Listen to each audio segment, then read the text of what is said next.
Good evening, everyone. How are you all doing? Great, awesome. Today is actually India's Republic Day. And I believe that's the day when the Constitution was adopted. And that's exactly one of the topics we're going to talk today, because it talks about equality, justice, and unity, and of course, the social justice that I just mentioned. So thank you again. These are monthly chai and just chat sessions that I've moderated so far, of course, with the background team that helps make this happen. And this is our 16th month session. So we've already a year and a half or more going on different topics. Thank you. And we've had excellent expertise and panelists join us. And today we have an extra treat. We're trying this out for the first time. And we have people from Ukraine, young kids from Ukraine joining us. Hi, you can see them saying hi to us. So thank you. So panelists, you're lucky that your voice is being heard in Ukraine. Wow, that's so awesome. I'm really liking it. And I'm sorry that you're missing the chai and the Indian refreshments that we have here, but don't worry, we're going to make up for it. So next time when you get to US, you'll get the chai. And so today we're going to talk about peace, and I'm going to briefly introduce the panelists in a bit.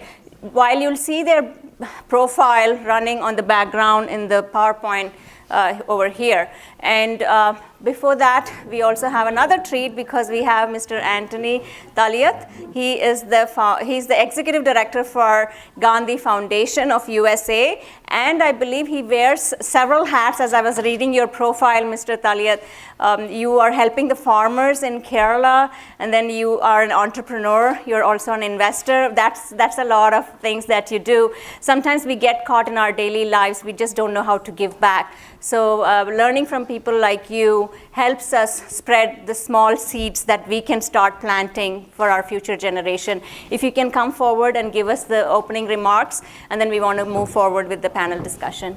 You have the mic right there.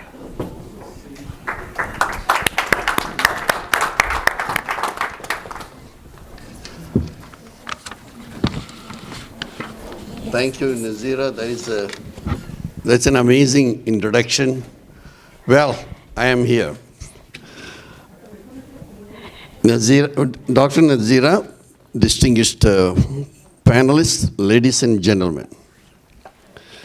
It's indeed a great honor for me to be here, to be part of this panel, which is going to discuss very, very interesting subject, the role of women as peace drivers.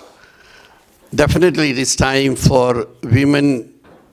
They have been, but take more responsibility and more exciting things to do to have the leadership. Without the leadership nowadays, we can always fight, and we never get anywhere. So I am glad, Nazeera, you have come to this particular subject, and I am so happy, and thank you for inviting me to say a few words. The 20th century had seen a violent churning of independence, peace, and democracy in many parts of the world. The success stories of independence, such as that of India, has shown that nonviolent resistance campaigns have led to more peaceful and democratic societies. Women's participation at the grassroots level has been the key to their overall effectiveness. Movements that gave a voice to the women in their discourses were more likely to adopt nonviolence. Higher levels of women's active participation in campaigns of concern to the world correlates with the greater nonviolence discipline and higher probability of achieving their stated aims. UN Women is the United Nations entity dedicated to gender equality and the empowerment of women. As per UN Women, to create lasting peace, we need women's voices. From conflict prevention and conflict resolution to reconciliation and economic recovery post-conflict, women's meaningful participation in peace process increases the likelihood that that type of an agreement will last longer.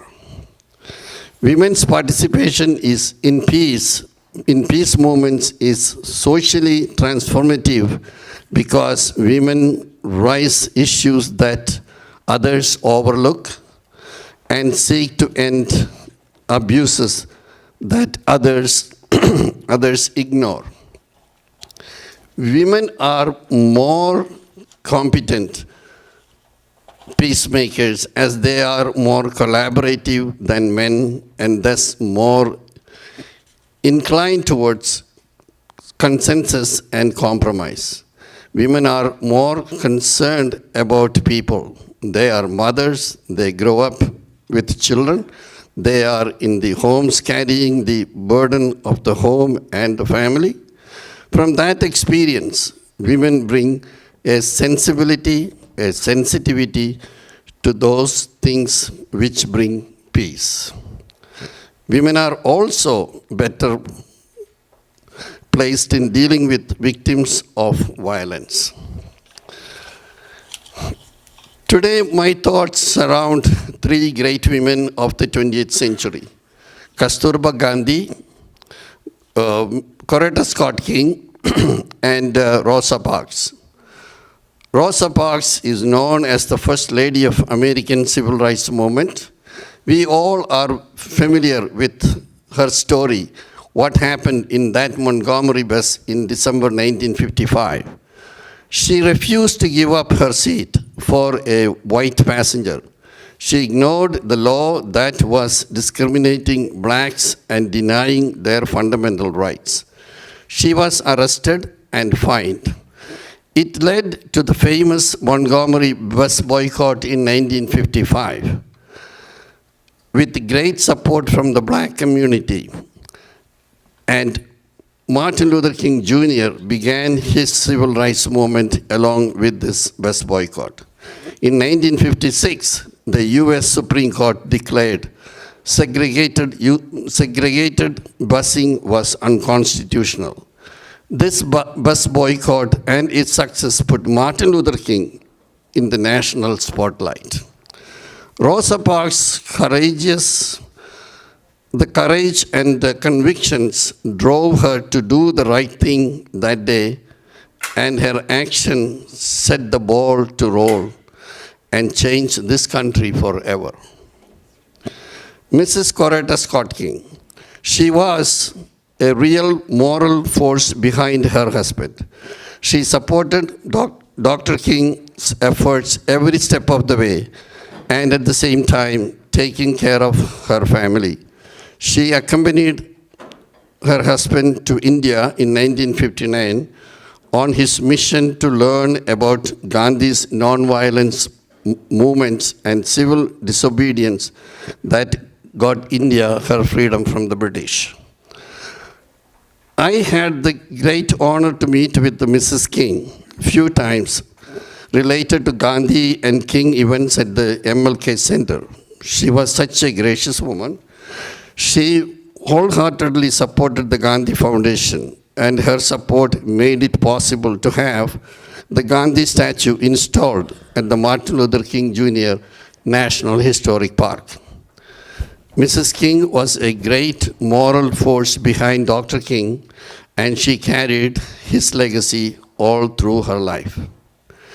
In the transformation of Mohandas Gandhi to Mahatma Gandhi, there was one person who played a very pivotal role. It was his wife, Kasturba Gandhi. She had worked with him in all the great transformations of his life. Kasturba gave leadership to the women in Satyagraha movement and had been jailed many times. Gandhi has admitted more than once that he learned the art and science of Satyagraha from Kasturba. India recognizes her contributions and have many memorials built in her name. I would like to conclude my remarks with a couple of quotes from Mahatma Gandhi. If strength is meant moral power, then woman is immeasurably man superior. And the other quote, if nonviolence is the law of your being, the future is with women. Thank you. Thank you. Thank you. Thank you so much, Mr. Taliyat, for setting the stage for us. We have a small token for you for coming and joining us today. Thank you again. Thank you so much. Thank you. So we do have the people from the *ALLATRA International Peace Movement from Ukraine. Did you have quickly 1 or 2 sentences to say before we go to the panelists? Yes. Hold on 1 second. Anya, we cannot hear you. 1 second. Wait. 1 second. 1 second, please. Yes. Yes.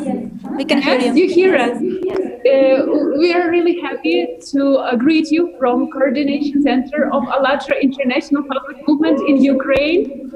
Our movement is also aimed to popularize ideas of kindness and love, and that's why we're so happy to be part of this amazing conference, which is organized by Nazeera.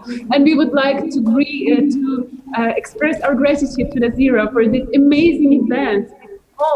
And that you collect so many great people together to experience, because our world really needs it. And we're really happy to be part of it. And we're just thankful very much from all Kyiv and from all our participants around the world, from *ALLATRA participants. And we, with the great enjoyment, we will hear on the conference make a video about *ALLATRA to the International Public Channel. And we are really inspired and, very excited to hear each one of you. So please, thank you so much. Thank you, Alina. Thank you all for joining us. It's 11 p.m. for them, and they are committed to sitting and listening to our panelists today. So we appreciate you joining us today. I'm going to quickly introduce our panelists very briefly, because you have their profile going on in the PowerPoint. So Reverend Durley is someone I know from the past few years. He wears several hats, but is very committed to leading interfaith movement. He believes in empowering the youth, and we'll get to hear more from him soon.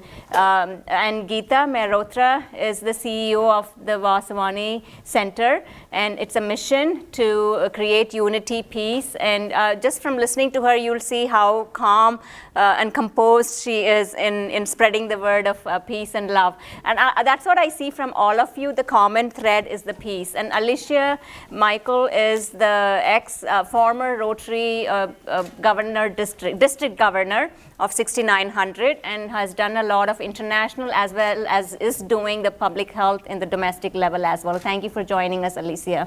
And of course, Marina is someone most of you all have seen for most of the Giant Chats. She is a participant at the *ALLATRA International Public Movement, but she has a very interesting story that I hear of how her life changed before she got involved and after she got involved in this process. So thank you. And of course, we have Becky Rafter, leader in the Georgia Women's, I call it WAND. Yeah. Women's Action for New Directions. Action for New Directions. And she's going to tell more about what they do. Of course, we want to know more about what new directions mean for women. So thank you for joining us. And Ronnie, you are a unique guest for us as well, because you turned something that was, and you proved it. You said someone's trash is someone else's treasure. So you have really proved that sentence, and we would love to hear from you soon. And Sumaya Khalifa, we've been crossing paths for the last 4 or 5 years since I've been in Fulton County government, and even after that. And thank you for your leadership in continuing to empowering women who are, who need that support continuously, and you are an inspiration for many of them. And Heather, I can't wait to hear your story and share it with our audience today, especially the story of Coretta Scott King's, the work that you did with her. So thank you for being here. And John, Everybody knows you. You are Atlanta. You represent Atlanta, the world of peace, the city of peace. So can't wait to hear from you as well on what you are doing in the local level as well as the international level. So thank you all for coming here. What I'm doing now is going to ask you one general question for all the panelists, just to warm up so people know who you are. If you can answer the first question briefly, and then I'm sort of changing the model because I usually moderate the questions, but I wanted to give you, after this first round, 4 to 5 minutes to talk about how you've spread peace, right? And then I'll moderate with some of the questions. So Reverend Durley, let's start with you. So what does peace mean to you? First of all, let me thank you, Nazeera, for... And you can use the mic here. This thing will get the opportunity for our friends there to hear us. So just have it here. Okay. Yeah. Hello, our friends from Ukraine. It's so good that you stayed up tonight to listen to us. We're pleased to come today, and I want to thank Nazeera so much for bringing us all together. Today means a lot to me because we're celebrating the 90th birthday of Dr. King. I started with Dr. King in 1959, Andy and John and all of us. And this is the beloved community here in Johns Creek, a long way from Atlanta. But to see the different people and the diversity here in this room signifies what peace really means. And peace can only be acquired when we begin to communicate across sexual, racial, faith lines. And this is what peace is really about, the ability to communicate. And in order for us to communicate, to really develop peace in a world that's so divisive now, a nation that's going in so many directions, we need the peace that we're talking about here. And peace is predicated upon 3 primary principles. 1, do I understand you? Do I respect you? And can I trust you? If we can work toward understanding each other, respecting our differences and our diversity, and trusting each other, then we can begin to communicate and we can have peace that surpasses all understanding. And I think that that's what's so important about you brought us here together, to begin to understand as I meet different people from different backgrounds. I'm elated, and I'm sure that Martin Luther King would be too, I know Coretta and others, just to see this kind of gathering in the state of Georgia. It's a long way since 1957. But we're here, and we're going to stay on this journey until peace is throughout. And Dr. King used to say, none of us are free. None of us can experience peace until we all feel peaceful. And it starts with yourself. When we leave this place today, there ought to be a certain sense of inner peace within you, and allow somebody to touch you to feel your peace. And then it continuously spreads. Sure. And Reverend Durley, I should have told you the spelling of the peace that I asked you was P-I-E-C-E. I'm just kidding.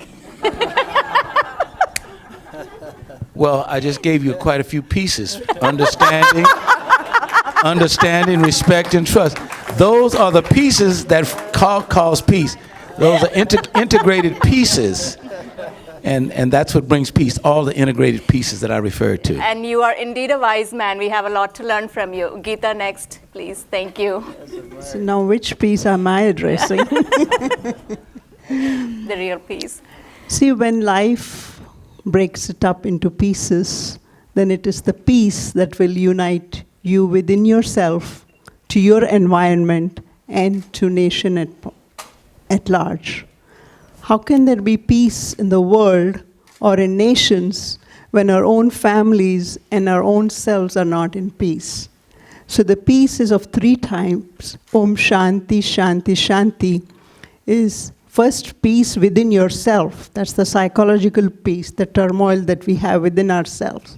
Then it's the peace with other people and your surroundings, that's your environment. And then there's a peace among nations.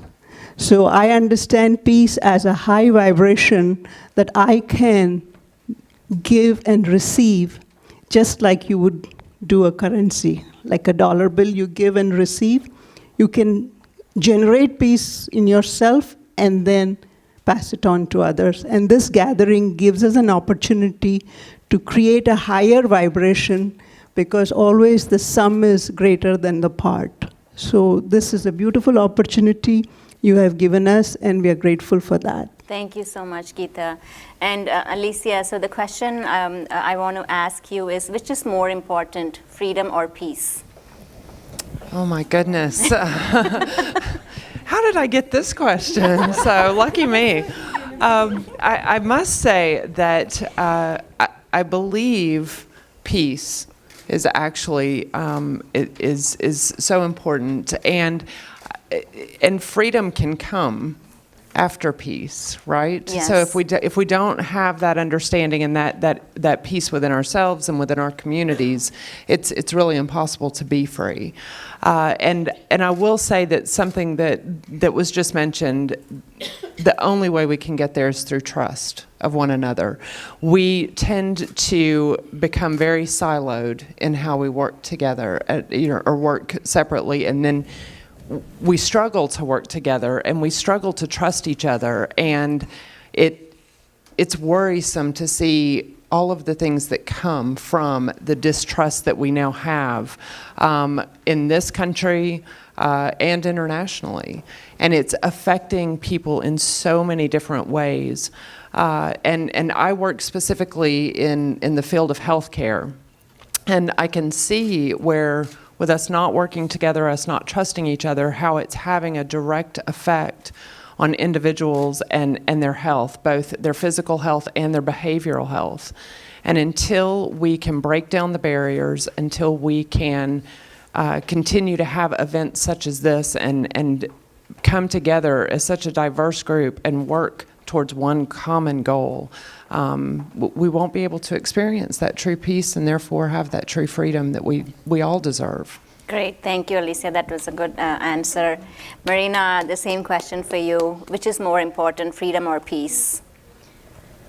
That's actually a very, very good question. And what I think, so both of them are choice. So this is my choice to be free. This is my choice to feel peace inside. And but what I understood, that knowledge is very, very important. Without knowing who am I, it's very difficult to make a choice, because first of all, this true self who is making the choice does not exist in that moment. And the choice is happening somehow.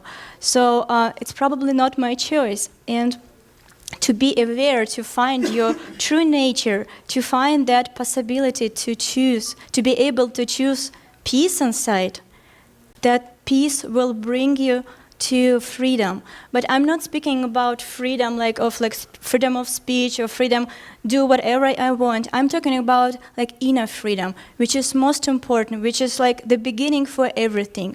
So if I'm free inside, if I don't feel any borders, any like situation can does something to me, so then I'm free. And which is very, very important, that actually, so that's the question about purpose of our life. And purpose is to find that inner freedom and live there and stay there. So that's why knowledge is very important. Thank you so much, Marina. And there are a couple of mics over there as well, so I'm going to leave this for you four. And Becky, can you tell me, and if you can hold on to this so that people in Ukraine can hear as well, what is the color of peace? I don't know the color of peace, but peace definitely has peanut butter on it.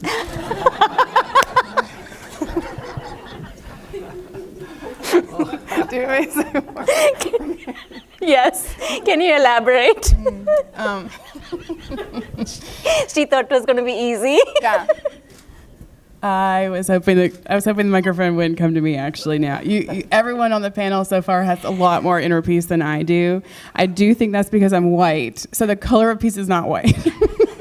I think the way that white supremacy affects white people internally is so just maiming. And so I will say, though, that white is the absence of color. So, that's not right. So I would say that the color of peace is is rainbow and also includes colors that we can't see because we're human, and so Right. we have so much more to learn from the earth and the creatures that we live with, who can see more colors than we can. That's not what you're looking for. No, that was good. No, that was good. The rainbow color. Yes, thank you so much. And Ronnie, if you can hold on to this as well. So, Ronnie, what image comes to your mind when you hear the word peace? Oh my goodness, Nazeera, I really want to thank you, but I'm very jealous. You should give me her question because Okay. I deal with colors every day. You get both the questions. Oh yeah, you do colors every day. You do. When you think of peace, I will really, when we see peace, hopefully I'm from Haiti, where we always fight for equality, for job, for opportunities for the most fortunate, unfortunate people. And myself, I grew up in communities where things was very bad. I grew up in a campaign very far from the city in Haiti, where I experienced living with animals. I would say donkeys, pigs, and how do you say goat? Yeah, you see all these groups together. Even at the time, if a donkey gives birth to a young baby, you see all of them group together. They don't want to leave the baby behind. But us, a human who have so much intelligence and to create opportunity for each other, to embrace each other's values, no matter what we look like, no matter how we speak, but we don't spend time to embrace each other. And we create a war, we create other area where we divide each other, we separate each other by how we see each other. To me, peace is very hard. And as we celebrate 190 years of Gandhi birthday celebrations, and if you wake up today and see and look at the United States as the foundations of democracy, and we're still not able to elect a female as the president, that's not peace. That's not equality. And we look at other countries where female are abused by male, that's not equality, that's not peace. And we look at every demographic in our society today, and peace, is it really peace? And other people are fighting every day. Recently, I was in Congo, and I saw people on the street and are fighting for freedom. We see a young man with a gun and shot all the people in front of them with no avail. And we on DC, somebody won on a car and killed a young female. That happened recently. And we see in North Carolina, a young male decided to take a gun and shot everybody at the church, where it's supposed to be a celebration of peace. And are we really at peace? That's a question I ask all of you. Great, thank you, Ronnie, for putting the question back to us. So the question for you. You're worried about the question, even though I did say we won't do any gotcha questions. How important is peace to you? Sorry, we're getting our technology. Yeah, if you can just hold the mic a little bit further. Yes. How important is peace to you? I think it's a goal that... and you can look at the audience as well. Oh, okay. Thank you. Peace is a goal that I believe each and every human being strives to achieve. And it's a moving target all the time. As individuals, as communities, as nations, as the world. Peace is personal peace. It's peace within families. It's peace within communities. The world is so dynamic. Each individual is so dynamic, so many changes, so many variables. So it is a goal that we all work for, including myself. And I don't know if it's attainable, but it is a journey that we all strive to achieve. Great, thank you, Samaya. Great answer. Heather, how do you find peace? All right, so yes, it's an excellent question. So I was sitting here thinking as I was listening to everyone else talking, but for me, peace, I think, is a commitment toward working for justice.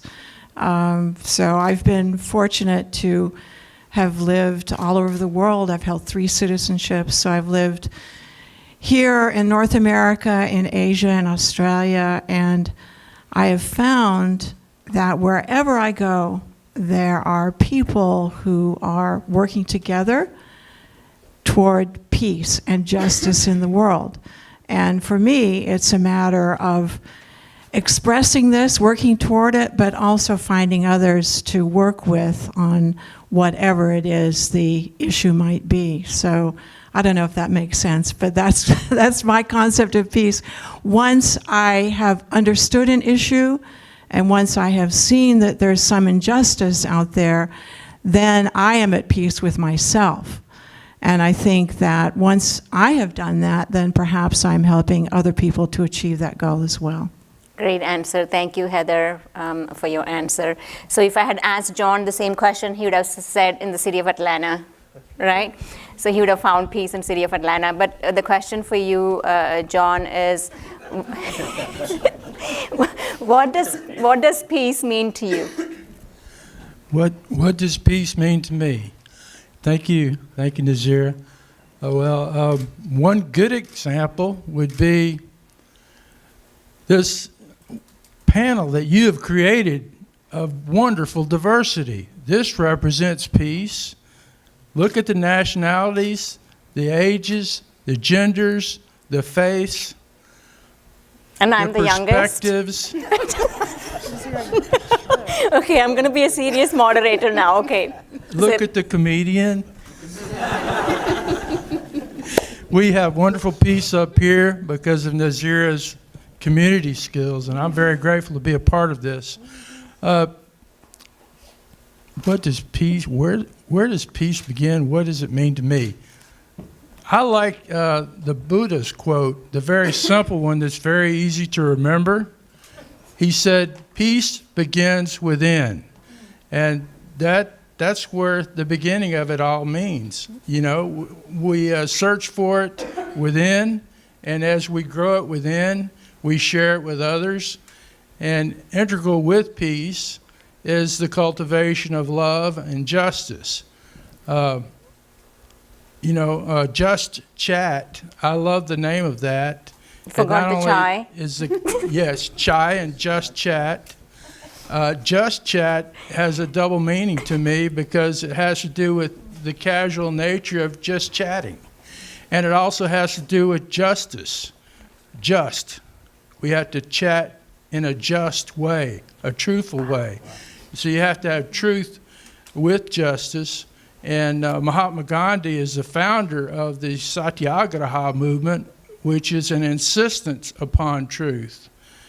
And in this day and age, when too many people can say that's not news, that it's falsehood, it's fake, we need to hold on to truth. And truth is tied with justice, it's tied with love, and it's tied with peace. And that's what it means to me. Great, thank you. And please know that you have the hot chai and the pakoras out there, so feel free to grab any time as the panelists are discussing here. So Reverend Durley, the question, or rather I would say, these are the few minutes that I have for each one of you, is we want to hear about your story. Like I said, 4 to 5 minutes of each person.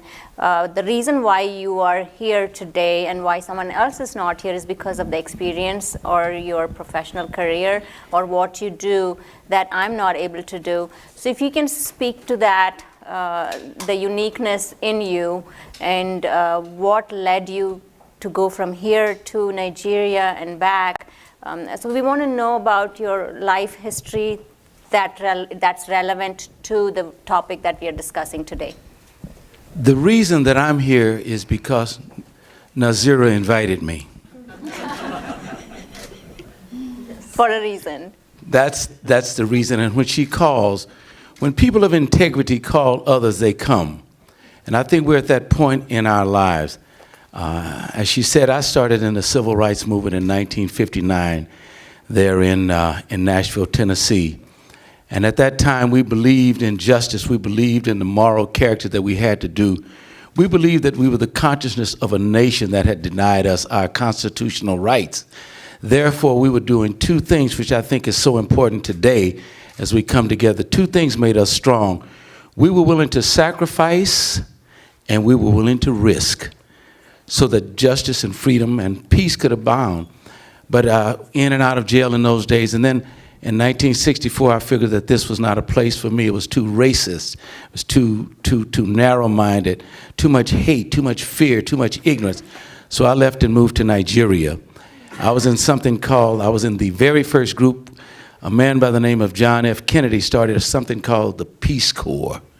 So I was in the Peace Corps group, and then I tried to come back to America in 1966, and they wouldn't let me in, so I had to move to Switzerland to live for a year and a half. And then I came back to America in 68 and joined the Black Panther Party in Chicago because I found that the peace elements that we were talking about, they didn't work as well as they could have worked.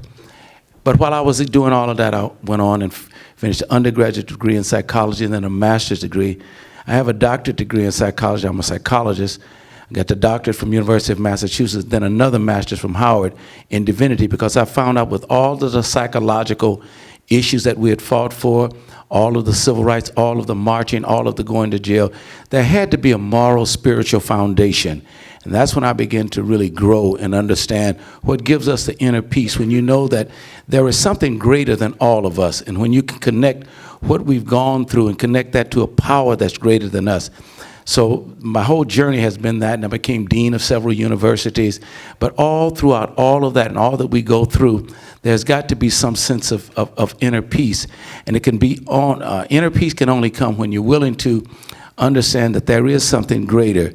We felt in the civil rights movement that the cause was greater than any of us.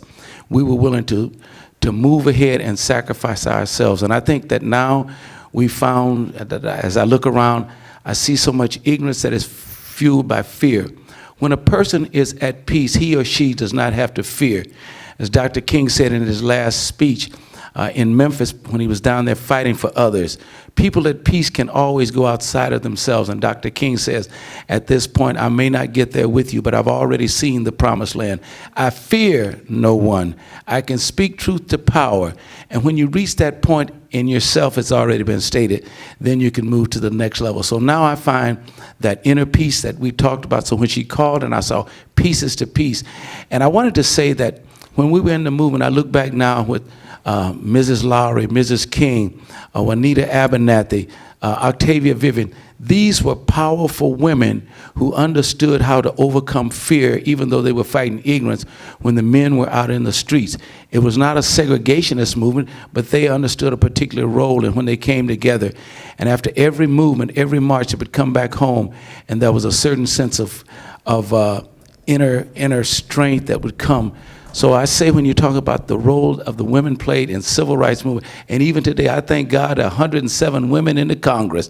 Maybe America can finally get it right now that we got some people up there that are going to look at it from a different point of view rather than just a few privileged white men doing something. It's going to be a combination, and when we can do that, that has been my journey, and I'm continued to grow as I talk to people, as we begin to talk across faith lines, across gender lines, across sexual lines. I came up in a little narrow place where with homosexuality, I had to grow to the point of understanding people's sexual preference so that I could grow and be acceptance. And when you begin to accept people, you can accept yourself. And when you can accept yourself, you're at peace, and there's a certain sense of wholeness. And there's a certain sense of that you can reach out and not be fearful of anybody or any person. So that's been my journey. I've been married 50 years. I've got a grandson that's sitting in the Persian Gulf right now. He finished the Naval Academy in May, and I was always an anti-war person. I didn't want war, I hated war, and now I see my grandson sitting out there in the Persian Gulf, And so I had to learn and listen to what he had gone through for me to grow to the next level. So meetings like this, we all grow to different levels. As I listen to the other panelists, I continue to grow. And I'm almost 30 years old, so I'm still willing to, is something funny? I'm willing to continue to grow. We both have something to compete now. I just said I turned 19 last year. Okay, well, we have the same. But that's basic to it. And the beauty is that we continue to alleviate fear. Fear fuels ignorance, and ignorance fuels fear, and that alleviates us in a hateful position. And when you hate other people, all you've got to do is point the finger. You hate yourself. And when you can begin to love yourself and love what you're about, then the fear lessens and the growth can begin to occur. And it's through communications like this. Very nice. Thank Before you. that, Yeah. I was going to just do a follow-up question with you. If you had to go 40 years back, would you do anything different? I enjoyed the wine that I drank. I enjoyed the fights that I was in. I don't think that I could do anything any differently, because everything that the times in jail, the marches, the hurts, the pains, they brought me to who I am today. So I don't know if I would do anything any differently, because I don't know what I would be like today. Right now, I feel comfortable in who I am and what I'm about and opening up. Had other things changed, had I not gone to jail, had I not marched in 1960, had I not been at the March on Washington in 63, had I not been forced to drink out of different water fountains and at the back of the bus, I wouldn't be who I am today. And I've got to say that to our children now, because sometimes I feel guilty that we protected our children so much that they don't have the resilience to fight the battle that's ahead of them. When they back away, when they feel knocked down, see, I can be knocked down now, but I'm going to get up because of what I experienced 40 years ago. I'm like the caterpillar that came out to be the beautiful butterfly. I had to fight my way out, and the fight has made me strong, and I'm going to keep on fighting. I'm going to keep on getting strong. Thank you for the last 40 years. Now, I didn't like some of it, but I'm glad I made it through, and I'm here today, right out here in Jones Creek. Somebody ought to be happy about that. I don't regret it. I was born to a 16-year-old mother, and I'm glad that she had me. Great, thank you. Thank you, very, very well said. Yes, the challenges really make us a stronger person and who we are. And Geeta, you have a wonderful story to tell as well. What led to what you're doing now? And if you can relate your life story, that the way you told me previously, to the relevant topic today. See, I came to this country because I was trying to find myself. I grew up in a small town, Mysore, in India, and my parents were immigrants from Pakistan. And going to school, like I wanted to study, and they wanted me to be married. But eventually I made it to finish my MBA, which was not a common thing among the community that I belong to, the Sindhi community. So I came here as a very ambitious person to achieve goals, to show that women can be educated, they can be powerful. And so that was, I was always going outward to prove who I am. And then I came across, with the blessings and grace, with Dada J.P. Vaswani. And I actually went to argue with him that I don't know, why should we pray? You should be strong enough that you don't need any assistance. And when I went in his presence, he was so peaceful that I forgot to ask that question and argue with him. And few times we met, and then I started realizing that there's something in him that I'm not able to get outside. In the meantime, I had tried working, changing my clothes, cutting my hair. I thought those are the things that will give me happiness. When I was giving, if I achieve something, that's going to give me happiness. But the happiness comes from peace. And the peace comes when you accept yourself as who you are. And that journey was a big journey for me, to accept that I'm not going to do outward things, but more focus on the inward journey. And that inward journey happened because of Dada in my life. And it also happened because when we came to this country and our community does not have a homeland, we don't have a state in India. And so I realized that I need to focus on giving something back to my own community. And my father, and when I was growing up, I thought, oh, I'll speak Hindi, which was very fashionable growing up in South. And my father told me, we didn't bring anything with ourselves but the language. Do you want to kill that language? So when I came here, I actually learned my Sindhi language over here. So this journey also taught me that I have to give, which was a natural thing. And when I started doing that, I found the power within me. So I didn't have to struggle, but I felt arrival. That arrival happened because I started working on silence and gratitude. When I started working on silence, I realized the images that we all carry. Those, we live in our own images. We live through the filters of our parents. We live through the filters of our society. We live through the filters of the thing. And woman is a very powerful force that can change things because we have a unit right in the family that we can influence the family in the first place. But somewhere along, we women should not think that only the outward force that we create is creating empowerment. Empowerment is the within empowerment. So if a woman can stand behind a woman, we all know the saying, right? Behind every successful man is a woman. Now it's time for women to stand behind a woman. And that's the journey that I feel is to be done quietly and effectively. Very well said. In one of the recent presentations where I was asked to come and speak, I told the group of ladies that no matter how many women or men come to empower you with speeches thousands miles away or thousands of people, unless you empower that within yourself, the speech will be a speech within that room. Once you go out to back your house, you're going to be the same person, so you have to empower the within of yourself. So thank you. You reiterated that as well. And thank you for your journey as well. And Alicia? Yes. So I had a bit of a non-traditional journey to the work that I'm doing now.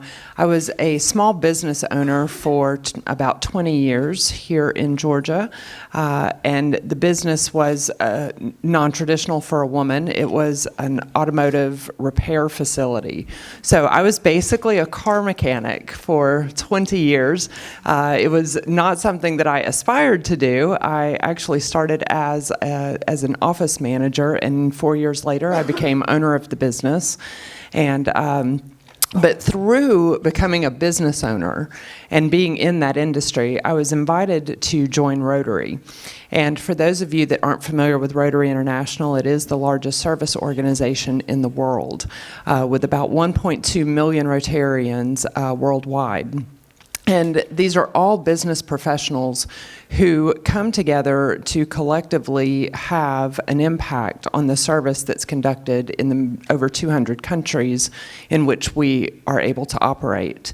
And so through that work with Rotary, I became a district governor, and I was exposed to a lot of different opportunities in not only in this country, but in other countries.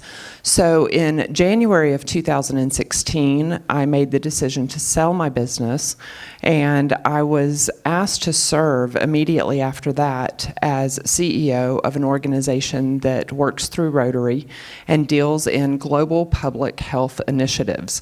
So in January, I sell my business, and in February, I am in Indore, which is in Madhya Pradesh, in the northern part of India, working on a 3-day campaign across Madhya Pradesh with the Rotary clubs to really to focus on testing, health testing of individuals who just didn't have the ability to access any kind of health care.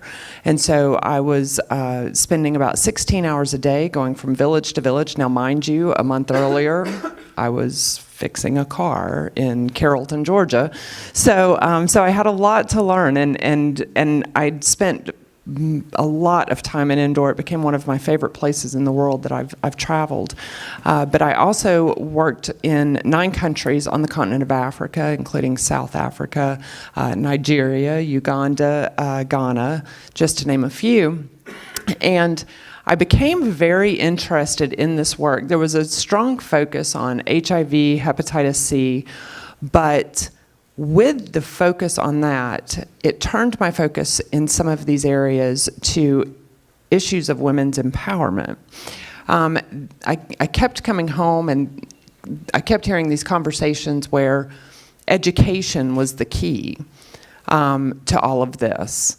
And I had to look at a broader vision, and people needed to realize that education is only a key if a woman is allowed to be educated and has the right to be educated. And so I really wanted to start having conversations with individuals both here and abroad about how we empower women and how women have the basic human rights that they deserve.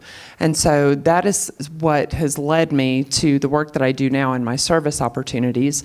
I did actually take a position here in the U.S. working with the healthcare system, working on public health issues on a domestic level, but I still work through Rotary in my service on the international level around that. What was one major difference that you saw being raised and born here versus the life that you experienced in the other countries? Oh my goodness. So I think we fail to realize or remember, and for people who don't get the opportunity to travel out of this country, we really don't understand the privileges that we do have here and the opportunities that we do have here. When you visit other places that are impoverished or that are still developing, you can see poverty in a whole new light. I was raised in poverty for a period of time due to unfortunate circumstances, but it was nothing compared to some of the issues that you can realize in other countries, especially around healthcare and access to healthcare. We still have a lot of challenges here that we definitely need to face and find solutions for, but those challenges really do pale in comparison oftentimes to what you can see in certain places in the world. Great, thank you, Alicia, for your contribution today. Marina, when I spoke with you briefly, and we have these conference calls, at least 1 or 2 conference calls with all the panelists prior to the event, so we get to know each other more. And I also sometimes prepare some questions, and sometimes I know them personally or through acquaintances. So Marina, you discussed a very important part that has still stuck within me, and you talked about particularly how your attitude and your happiness level changed being involved in a volunteer work before and after. But anyway, tell us about your life story relevant to today's topic. Okay, thank you so much, Nazeera. So I don't know even like from where to begin. So, but if you would look at my life like back there before I joined ALLATRA IPM, ALLATRA International Public Movement. So we call it ALLATRA IPM, to be short. And my life was like actually, according to the standard, like it was perfect. I have a beautiful family, I have a loving husband, I have smiling, never crying son, I had a very good job. So I was a musician, I played in an orchestra, like moved to the United States, I got a job in an orchestra, I had a lot of students, so we had a vacation twice a year, so everything was perfect, like perfect. But something big was missing inside, like I was feeling that emptiness and I didn't know what it is. And that's actually how I started to search. I I changed everything. I tried different diets, like extreme diets, extreme sports, meditation, yoga, like everything. I was reading book, I trying different religion, but I couldn't find the answer that I was looking for. And then all of a sudden I found Alatra book. And this unique book, so it gives me all answers to my question, even more. So it's like a encyclopedia of primordial knowledge. So when I was reading it, actually, I was understanding even more. You read the book and you understand there is something behind these words that you read. So I found the most important question answered: who am I? What is my purpose? Why I'm here? Why I was born? And I also starting to, the first understanding was just theoretically, right? You understand. And then, it's something happened. So you do, in this book, you have, practical keys. And you do meditation. You do spiritual practices. And you start to understand, practically understand. Really, who you are. You feel it every day, more and more and more. And this divine sparkle in you start to grow, and all of a sudden you understand you just can't hold it for yourself. You feel so happy. You don't feel that jealous, greed, anger, all this negative emotion does not exist anymore. And how can you not to share with people around you? And that's how I started to look for the people who also read that book. And I was so happy because I founded Alatra International Public Movement.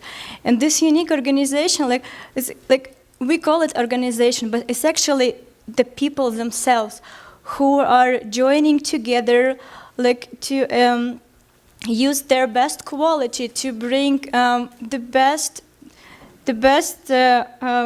for things for our society. So the goal of that movement is the revival of spiritual and moral values in our society. So and this inner Alatra, this world that basically means just the happiness, kindness, all the best what we have. And you live according that inner quality and share it with everybody, who around you. And of course, that's just happiness. So, but happiness because you learn who you are, you understand why are you here, and you understand other people. So you understand, appreciate everybody. So that gives you so much in your life, so you cannot compare anything with that. It feels, when you're saying it, it feels like a treat, I want it. Everybody should have it. So thank you for that wonderful expression of happiness. But can you quickly tell one verse from the Hindu scripture or the Sanskrit and one hadith that you always mention? It doesn't have to be in that language. It can be a translation that you even recently mentioned about unity. I don't know. You recently mentioned a hadith from a Quran, and you mentioned a scripture from the Bhagavad Gita or the Hindu scripture. Or you can talk about it later. Are you talking about the conference that we had for the Universal Grain? So, so for right now, don't worry, we can come back to you. Yes. Don't worry, we can come back to you. But thank you so much, Marina. Yes, I just wanted to express that she's so much into interfaith that she knows more than a religious person about the other religions. I was really surprised with that. And Becky, why don't you tell us what has come? I'm so glad I can turn my neck this side. Yeah, I know, I'm sure. What has led to where you are today? Okay, so, well, I just want to thank you for having me here. I feel like where I am today is exactly where I'm supposed to be, here with all of you, and I really appreciate that. I have spent my life trying to understand oppression, understand the way the world works, and from a pretty young age. And partly that's because I was born in upstate New York and then quickly was ferried down to Tennessee and Alabama as my father went into seminary. And then as we traveled around the South, as he was the priest, Episcopal priest for different parishes. And oftentimes we were in rural areas, and if we were in a city, it was the church that was more of the out. Oh, wait, can you hear? What's wrong? Oh, the device. Oh. Hello, Ukraine. I love you. So we traveled around a lot, and I was always the outsider. So number one, I was in a northern household in the South. So I didn't get the same culture that my other friends had in their homes. And then we would move around, and I would be in public school, I'd be in private school, I would be in different schools even within one move. And so I just was always a new kid. I never really fit in. I always tried to be like everyone else. I tried to be, what you're supposed to be or normal or whatever, and I wasn't. But I always wanted to just be accepted and to have friends. I was scared to death to not have friends because I guess I was lonely. I don't know. So, and around when I was, I recognized injustice when it would happen to me, and I was like, well, I don't understand why this is happening to me.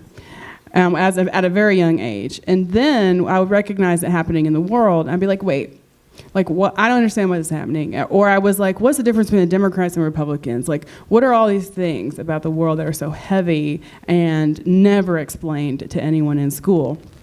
And of course I had, the whole, sex, race, gender, sexual orientation, class, all of that going on too, and the different ways that those show up. And so I won't go into all that. Reverend Durley knows I could go really in on that. I won't go in on all that. But I will say that I went to college at Agnes Scott College and became really politicized because I was learning about all of the things I grew up watching on TV about Iran-Contra and El Salvador and Honduras and Guatemala and all the things that the U.S. had done militarily in other countries and how that came to be and that we had done that. And that wasn't a good thing.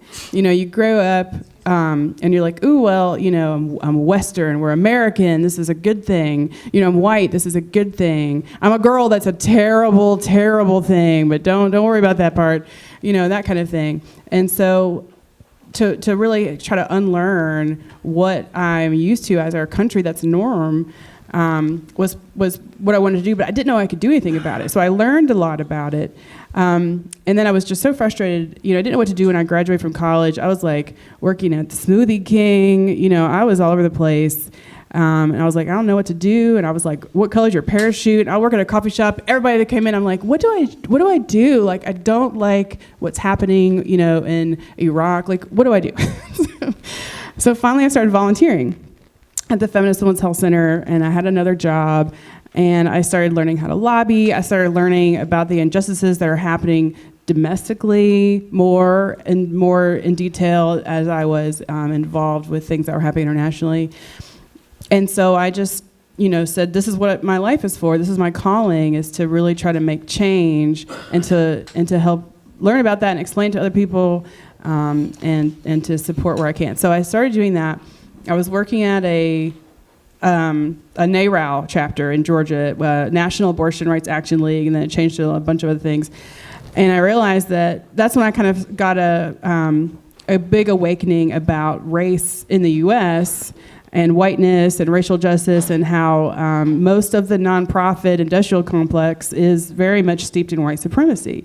So then I was like, okay, I really need to fight for racial justice, and I need to make sure that everything that I'm focusing on is really centered in ending racism, because this is what really fueled so much of our militarism in Central America and some other places in the world, and this imperialist sort of Eurocentric Western America, great whatever. And so I wanted to focus on social justice in Atlanta. I just went to the first job that would have me. and meanwhile I'm taking pay cuts. Every time I change a job, I'm like getting less money, and I'm supposed to be, I'm getting older, and I'm trying to, I don't know. And so I went to a foundation called the Fund for Southern Communities. They were hiring a program officer and a development officer. And I was like, I'll do either. I don't care. I've been an executive director. Like, I can do it. Just you tell me what you want me to do. And they were like, you just do both of it. So I was like, okay, I'll do that. And I did that for several years. I went to grad school. I was like, I want to be a better director, a leader. I want to get some skills on how to like manage people, and manage finances. While I was in grad school in New York, I got involved in the movement for liberation there, and then I came back to WAND. They actually called me. I knew someone who knew someone who knew WAND, and actually when I was at Fund for Southern Communities, we gave WAND a grant for $5,000, and I remember Bobby Paul, who was my predecessor, sitting in my office at the Fund for Southern Communities, and she's like, and then there's no monitoring because of the Savannah River site, and there's tritium in the water, and the people who live in Burke County and Shell Bluff, and I'm like, this is terrible. I'm like, give this woman all the money that we have, and now, probably 15 years after that, no, it was just like probably 5 or 6 or 7 or 8 or 9 or 10 years after that, I applied, I interviewed, and I became the next director at WAND. And then I was like, oh, well, this organization really focuses on peace, but it doesn't necessarily have this intersectional analysis around ending imperialism and racism and really looking at the ways that investment in the U.S. military-industrial complex has an effect on the least of these, as we learn. And so I just went about to really deeply transform the organization, and then just last year to really center the people who are most directly affected by nuclear weapons production, nuclear energy production, state violence in their communities. And so just last year I stepped down from being the executive director to make space for younger women of color to be leaders in the organization, so sort of practice what we preach.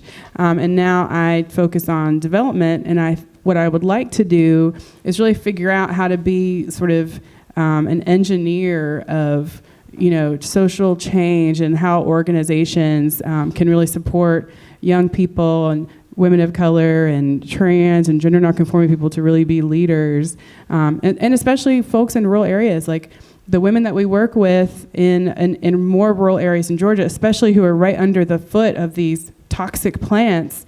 It's just a different culture, and so we have to really meet people where they're at, and then we have to really, really respect that, and then how are we transformed by our a relationship and engagement with other communities. And so that's what interests me when I really got politicized around our imperialism. It's just like, well, wait, why is the U.S. spreading democracy everywhere? Why don't we say, well, how can we be changed as a country and our culture based in our relationships all around the world with other cultures and other ways of being and other ways of thinking and being in relationship with the world? And so that's probably my long-term goal, is how to make sure America as a country is changed and improved by our relationships with other cultures and other people here and everywhere else. Very well said, and looks like you found and you are still finding peace with your professional career. Yes, I am so happy where I am, and every day I learn a new way to really hear, a young person who might have another way of thinking, and I just don't understand it, and I'm like, I need this, and I've learned to notice how to transform my stress in the WAND Innovation Lab into an innovative idea of how to really work and support my colleagues as I pass on institutional knowledge, but really figure out ways, like I was saying, sort of to engineer ways to create structures for success that are not based in sort of a white supremacist, cis hetero patriarchal way of thinking and doing things. And one of the things that we do is that we have no enemy, like a no enemy policy. So we don't look to like a big company or a nuclear weapons maker and say, you guys are the enemy. They might be a target to lobby or to change, but they're just people. They're just people in a different sort of mindset and culture than we are, and it doesn't mean that we're better. Like, we're not self-righteous, right? Like, we have to see all people and interact with all people in a way that is expanding humanness and like humanity. So we try really hard to not have enemy policies. Okay. Yeah. So WAND stands for Women Actions for New Direction. Yeah. Women's Action for New Direction. Action for Do you have men in your staff? Yes. Well, not on our staff currently. We have 2 men on our board, and we. And John can ask. John is going to say the word man is already in the word woman, so you are already inclusive. We're actually trying really hard to be super inclusive of course, all people, and that's a heavy lift. So thank you so much for having me here. I'm really honored and flattered. Very nice. And Ronnie, we would love to hear your unique story of how you turned someone's trash into another person's treasure. Well, first of all, how many of you love colors? Yay. With your hands. Okay. Come on now, all of you love colors. Look at what you wear, from your shoes to your coat to your shirts. You love colors, and for me, coming from a country where we love colors, but we don't have paint to really show how we love colors. You know, that impact our buildings, our class. I remember in my class, in the middle school, my school was not painted. And come to the United States and end up being at UGA, and my classroom was so beautiful. Oh my goodness. The light was 24/7, reflecting on the world. I look at the mural, oh, I'm so excited. Oh my goodness, I wake up every day, I want to be in the classroom. And later when I graduate, I have my MBA, I had the best job. I work with the most beautiful females in the world. I work for a company called Avon. Hello, you love jewelry, right? And I spent quite a good time there at the distribution center and work with all the females and all the wonderful things. But there was one thing of me was not, I didn't fit in. And then I want to commit to my purpose, my visions, what I want to do in life to give back. And one day I said, well, I want to give back. And I joined a company called CARE International. How many of you know CARE's organization? I joined CARE's. I spent 15 years at CARE, volunteering. Oh my goodness, I was lucky because they sent me to countries that was similar to the country I was born in, Haiti. I went to South Africa, to East Africa, to Kenya and Uganda to visit refugee camps where people are living in very bad shape, similar to certain countries in Haiti, to different parts in Haiti. There are places where at the refugee camp we took kits, medical supplies, toothpaste, soaps, and all these wonderful products to distribute at the refugee camp. And after we give all those things away the first day, people are happy. But the next day, you wake up, they look at you, they want something more. And you look at over 20 to 50,000 people living at the refugee camps. You look at all the little tents they were living in, they look absolutely the same. And there's no color.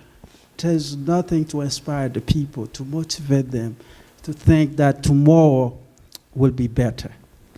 And I decided at that time to go to a place nearby to buy paint, because I had the experience of the United States living in a very beautiful room like this one. You look at this room here, there are so many colors on the wall. I'm not speaking just only the colors on the wall, but you look at all of us carry something that's beautiful. But in the refugee camp, they don't have those kind of clothes we are wearing. They don't have that kind of beautiful atmosphere at the refugee camp. For them, it was no ending. And I said, well, I have to do something to give back. And I went to that little store. They said, well, we're gonna buy paint, but it's $200 a gallon. Not only that, they said, well, you will place the order and we will receive it after 20 days. I said, why is that? Well, we have to order it from China. I said, whoa, my goodness, I'm here for 5 days. I'm leaving in 4 days. Can we get that paint? No, we can express the supply. I said, oh my goodness. So I left the country. I didn't get a chance to paint.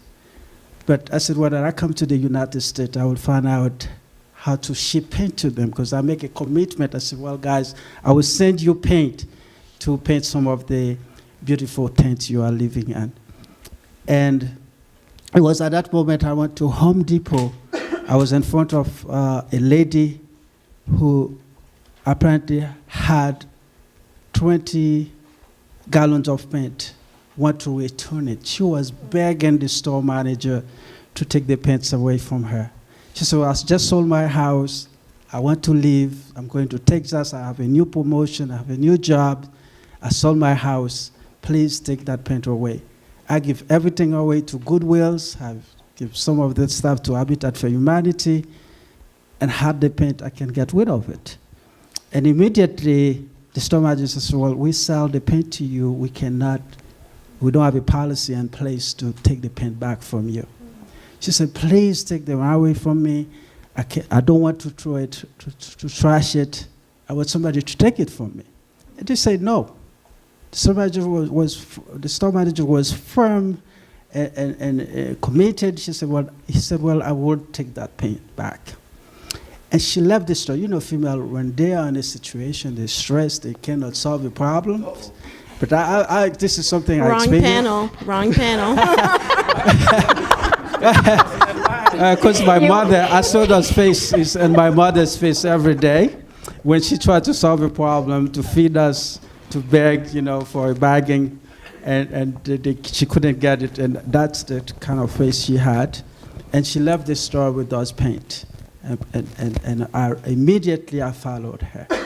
And when I went outside, she said, well, I said, ma'am, what you going to do with that paint? She said, well, I want to get rid of it. As you can see, they cannot solve my problems. I said, ma'am, I had $200 in my pocket, and I can use that paint because I'm about to buy paint to ship to such and such a program that I want to start. Can I buy that paint from you? She said, sweetheart, you don't need to pay me for that paint. You can have all of it. And in the trunk of the car, she had 20 gallons with her. She had another 8 gallons in the back. That's 28 gallons of paint. I took all that paint from her. I went in my car and sit there and cried. I cried because I was in a country where people cannot afford it. And I look at the little tent where people are living. You can see the bacteria strongly attached on the wall, on the doors, an exterior surface and an interior surface where people are living in those little tents. They were not painted. At that moment, I said, oh my goodness, Americans are throwing paint away, are refusing to take paint from people. And there are people living in tent. If you're living in tent and at a refugee camp, you don't make any money. There's no bank at the refugee camp. There's no business at the refugee camp. There's no warehousing. There were no distribution center.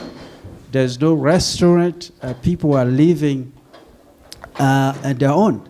So that's when I found out that there's something I should do. And that's when I started with Recycle Paint. And throughout the journey, and we are able to now, we ship over 200,000 gallons of paint to people in Africa and West Africa, 20 countries in West Africa, and Central America, 6 countries in Central America, and the Caribbean, 7 countries in Caribbean. And here in the United States, we are able to bring colors and fully cities. If you go to Florida, to California, to Chicago, you visit some of the urban area where you see beautiful murals are being well beautiful, designed entertainment for those people living in those communities are part where we start the program. Even when I started the program, my friends looked at me and said, "We don't even speak English. How can you ask people to donate paint?" My friend said, "Nobody will give you paint." And some other friends said it was too expensive to ship paint to other countries. Africa, oh my goodness, it's too expensive. The paint is too heavy. You will never be able to ship it containers. I will tell you today, we ship over 25 containers to Africa. We ship 12 containers to the Caribbean. In Haiti, there's a place called Jalousie. It was a city that was people were never able to paint there. If you go to Haiti, it becomes one of the most touristic places in Haiti where people visit there and bring money and their community. It's really inspire people and inspire people to do more. So, but my biggest accomplishment on my journey, since you asked, was last year we were able to donate 600 gallons of paint to renovate the King Center. Can you imagine? A little man from Haiti coming to this wonderful country with a simple idea, able to contribute to the dream of Martin Luther King, the greatest of leader, civil rights movement. So this is very, believe in yourself, believe in your journey, and have a mission, and stick with it, and never give up, no matter what other people think of you. Very nice, thank you. That was a very inspiring message, Ronnie. Thank you. Did your MBA have anything to do with your thought process? Oh my goodness, it has. That's a good question. When I first started my business, I would be very shortly, I didn't know what a 501c3 was. I was on the phone with a wonderful lady. She was my professor. She told me, "Ronnie, you have to apply for a 501c3. She said, "This is a brilliant idea. You need a 501c3. And I wrote down 501c3. And when I got home and tried to figure out what the 501c3 meant, and I actually put 501c3 as a phone number. I download 400-404 501c3, nobody answered. I download 770 501c3, nothing. 800 501c3, nothing. And I call her back. I said, "Oh my goodness, I must missing something." She said, "No." I called her. I said, "Well, they give you number was wrong. I download all the number of the 501c3 you gave me. It didn't work." She said, "No, the 501c3 is a number for your business. It's not a phone number." And that's where, education is very important. Throughout my journey, I reached out to my professors. They were the first people who gave a donation to my business was one of my professors and my MBA, for my MBA program. And to be responsible, to discipline myself, and during my assignment, my homework, to do research, and all that play big roles in what the business, and take responsibility. And also, I will take my experience working at Avon Distribution Center, how to schedule shipping and receiving. And those play a very important role in my journey as well. Very nice. Thank you so much for sharing that. Sumaya, we would love to hear from you, relevant to today's topic. Wonderful. I have to tell you, this is very inspirational. It's really amazing to hear all the speakers and their story. I feel like I've taken away lessons from each and every one of you, so thank you all for sharing that. In terms of my own story, it started, I was born in Egypt and moved to Texas with my parents as a young child. So it was a cultural shock because I didn't speak any English. I only spoke Arabic and French at the time. And initially, we were supposed to have been here for a year. And my parents' career and their choices, they decided that they're going to stay in the U.S. And growing up, I had multiple identities that never kind of came together all at once to all the people. I had my Egyptian identity, my Muslim identity, and my American identity. And I would and I thought it was just me, but I found out that just about everybody that I talked to, they have the same as well. And when I decided that I have so many levels of me, and to bring it all together and embrace who I am totally, I started wearing the headscarf, and I wanted to do something for the community. A lot of times people had very negative ideas and perceptions about Islam and Muslims. So the first thing they would say that even before 9/11, Muslim is a terrorist or women are oppressed. So I wanted to do something to bridge the gap, to be able to educate and to build stronger communities by doing that. So I started something called the Islamic Speakers Bureau of Atlanta, where we brought in Muslims initially who were living here. They were doctors, students, mothers, you name it. And we taught them how to speak about Islam and Muslims in the public square, according to the First Amendment guideline. And we had our first training session August 18th, 2001, right before 9/11. And 9/11 happened, people got certified to be able to speak on our own behalf, and word got out, 9/11 happened, and we did not know what to do with ourselves. Do we hold off until we find out what's going on, or do we move forward?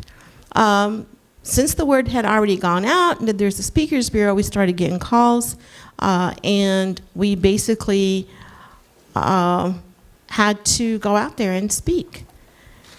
I have to tell you that that experience itself has been and still is an amazing experience for me. Every day is a brand new day. There's so many stories in terms of talking with audiences, where I've been as the leader of the organization. I still lead it. We also found that through this process, teaching people about public speaking, about knowing the audience, all those things, and we have trainings for that, I have found that speakers who do come and join the organization have really excelled in terms of their profession, because they're more confident of who they are, able to speak. And by the way, most people, the second thing that they're most scared about is public speaking right after death. So overcoming that, we have seen that people's careers have really propelled.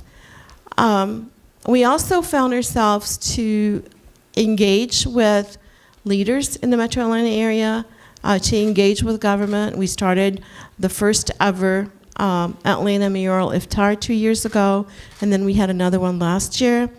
We created the 100 Influential Georgia Muslims in 2014. In 2016, we did the 40 under 40 Georgia Muslims. And that is a way for us to be able to tell our own story as a Muslim community to the outside world. I had meetings with editors of newspapers, major newspapers in Metro Atlanta, and they would say, this is exactly what we're looking for. We're looking for stories, we're looking for people who give a different scenario than the one that we are used to. Fast forward, we found that we are really developing leaders through the Islamic Speakers Bureau, so we wanted to be more intentional. The Muslim community in Atlanta did not have a leadership training institute for leaders. So we started the Institute for Muslim Civic Leadership, and that started September of 2018. We have 23 people who are signed up. They meet every month, learn together, get to know each other. They also work on projects to better the community. And so this is kind of my journey. Some of the highlights is I got to work in Geneva with the World Council of Churches when they were doing Muslim Christian dialogue. I got an invitation from the White House and was invited to attend the iftar. And I got to the White House and I got a table number, and people who looked at the table number, they said, oh, you're going to be really happy with that table number. And I said, okay. I mean, it was my first time there attending such an iftar. And it was the empowerment of women that year. And so I sat at a table with some really awesome people. and there was a chair that was, nobody was there. And I was just thinking, who could be late for the president's Ramadan iftar? And so I kind of waited around, and when it was time for the president to come in, that was his seat. So I was just, wow. So that's my story, and I continue to be amazed at where we go and what we do. Thank you so much. Maya, hold on. You have one more question before we give it to Heather. You talked about all the positive aspects. Do you go through the negative aspects, or do you choose not to say anything what you go through on an everyday basis? I usually like to focus on the positives because I don't like to waste energy on the negatives. But I will mention some of them. I mean, for an organization to be successful and grow over the years since 2001, for the Muslim community, that was the first time to have a woman to lead an organization. So at the very beginning, I think it was, okay, she's here today leading this organization. Well, let's see what happens tomorrow. So there was this feeling that I heard through the grapevine that I was not getting my seat at the table because of my gender, and also because of doing interfaith work, of doing so many things that were so new to the community. So that was something that I think over time we overcame. And, in terms of the outside world, the misconceptions are still there. Whenever they see me, they think that I don't speak English, or I'm not an American, or. So I get a kick out of that, because what I like to do is just kind of start talking to them and really make my Southern accent really, really strong. And they look at me and hear me, and they say the two things don't kind of go together. So yeah, so those are a couple of things that I run into personally. Thank you for the question. Thank you so much, Sumaya. Heather, you have an interesting story to tell, especially you talked about, I believe, the British Raj just 2 days ago. Can you elaborate on that, and apart from what you were going to say? I'm sorry, what we were talking about? We talked, just 2 days ago, we talked about the specific incident about how peace and how Britishers were supporting or not supporting, and how they were happy with the decision here with Abraham Lincoln. So, we're talking a lot about women, and of course, this evening, and so it was a woman who inspired me to get involved in the movement, and it was when I was 6 years old. My family had come here from Canada in the 1950s, and my father was to teach at Emory University, so I spent, my family's from Western Canada, right, Alberta. So my first night in Atlanta, I spent the night on the Emory campus, and I woke up and I looked out the window and I saw this exquisitely beautiful black woman. She was wearing these bright, colorful clothes, and she walked with such grace. Now, I'm from Western Canada. There were not a lot of black folks up there. As a child, I never saw anyone black. So this was transformational for me. I thought, oh my goodness, I could still see her. I still see this woman. But this was the 1950s, and it was in the heart of Jim Crow, right? And it didn't take me long to realize black folks were treated differently. So Reverend Durley, when I was at the old Sears building on Ponce de Leon, I saw those two water fountains. One said white and one said color. So I was with my mother. This is when I was about 6 or 7 years old. And I thought, oh, colored water, that's probably very good water. I'd like to try it. And so I walked over to that water fountain, and my mother grabbed me. I mean, So, but it didn't take me long to realize, as I said, that black folks were treated differently. And I spent my whole life growing up trying to understand what on earth is going on here. I went to Druid Hills High School. Some of you all might know that, close to Emory University. I would talk with some of my classmates sometimes, but I never got any substantive answers about anything, really, until I was 16 years old, and I was given a history assignment. And so I was working on this assignment. I was in the library at Druid Hills, which is on the 3rd floor of that building. And I can remember to this day, the sun streaming through the window, and I was looking at the Encyclopedia Britannica. And the Encyclopedia Britannica taught me, and this was, I ended up looking, when I was doing my research, I found Karl Marx, and I didn't know anything about Marx, nothing, zilch. But this particular day, when I was looking in the encyclopedia, Marx told me that people are treated differently for profit. And everything fell into place for me at that point. And it's still, I mean, that 16-year-old experience has stayed with me in virtually everything that I've done, because at the age of 16, I ended up writing a 50-page paper on this at 16. I can't believe I did that. And I'm sure I plagiarized everything. I wouldn't have a clue what I was doing, you know. But it just sort of altered everything. And then a few years later, what was another significant event for me is that in 1968, in April of 68, and let me just say, prior to 68, I got involved in movement things and anti-war, anti-Vietnam War events and so forth. But I had a friend who was teaching at Spelman College here in Atlanta, and she asked me early in the first week of April to come to Spelman to an event and spend the night on the campus. And so I said, yes, I'd love to do that. So then on April the 4th, Dr. King was assassinated. So I did spend the night on the Spelman campus. When I woke up, Dr. King's body was in state in Sisters Chapel. So I stood in line to pay my respects to the great man. And I was the only white person in line, but I didn't care. I wanted to pay my respects to Dr. King. And we went into, I don't know if you all are familiar with Sisters Chapel, but we went into Sisters Chapel. You can walk in one way and then go out the other. And there were pastors on either side of Dr. King's coffin. And they were wiping off the top of the coffin. And all I could hear as I walked into the Sisters Chapel were tears, people crying, sniffling, and so forth. And later on, I talked with one of the pastors who was there that day.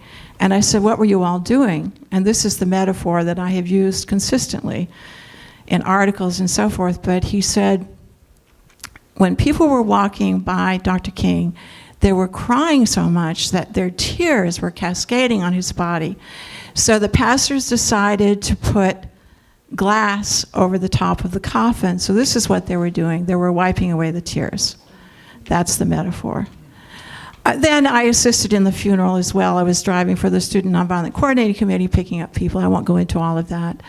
But I've been blessed to have been a part of this movement for justice, and it's not just here. I ended up marrying an Australian, and I was so glad in 1968, at the end of 68, to leave this country. I thought, there's got to be something better than this. This violence, this war-torn country, war-torn, I mean, the complaints about the war, but also engaging in war, right? But I go to Australia, and what do? I march against the war in Australia.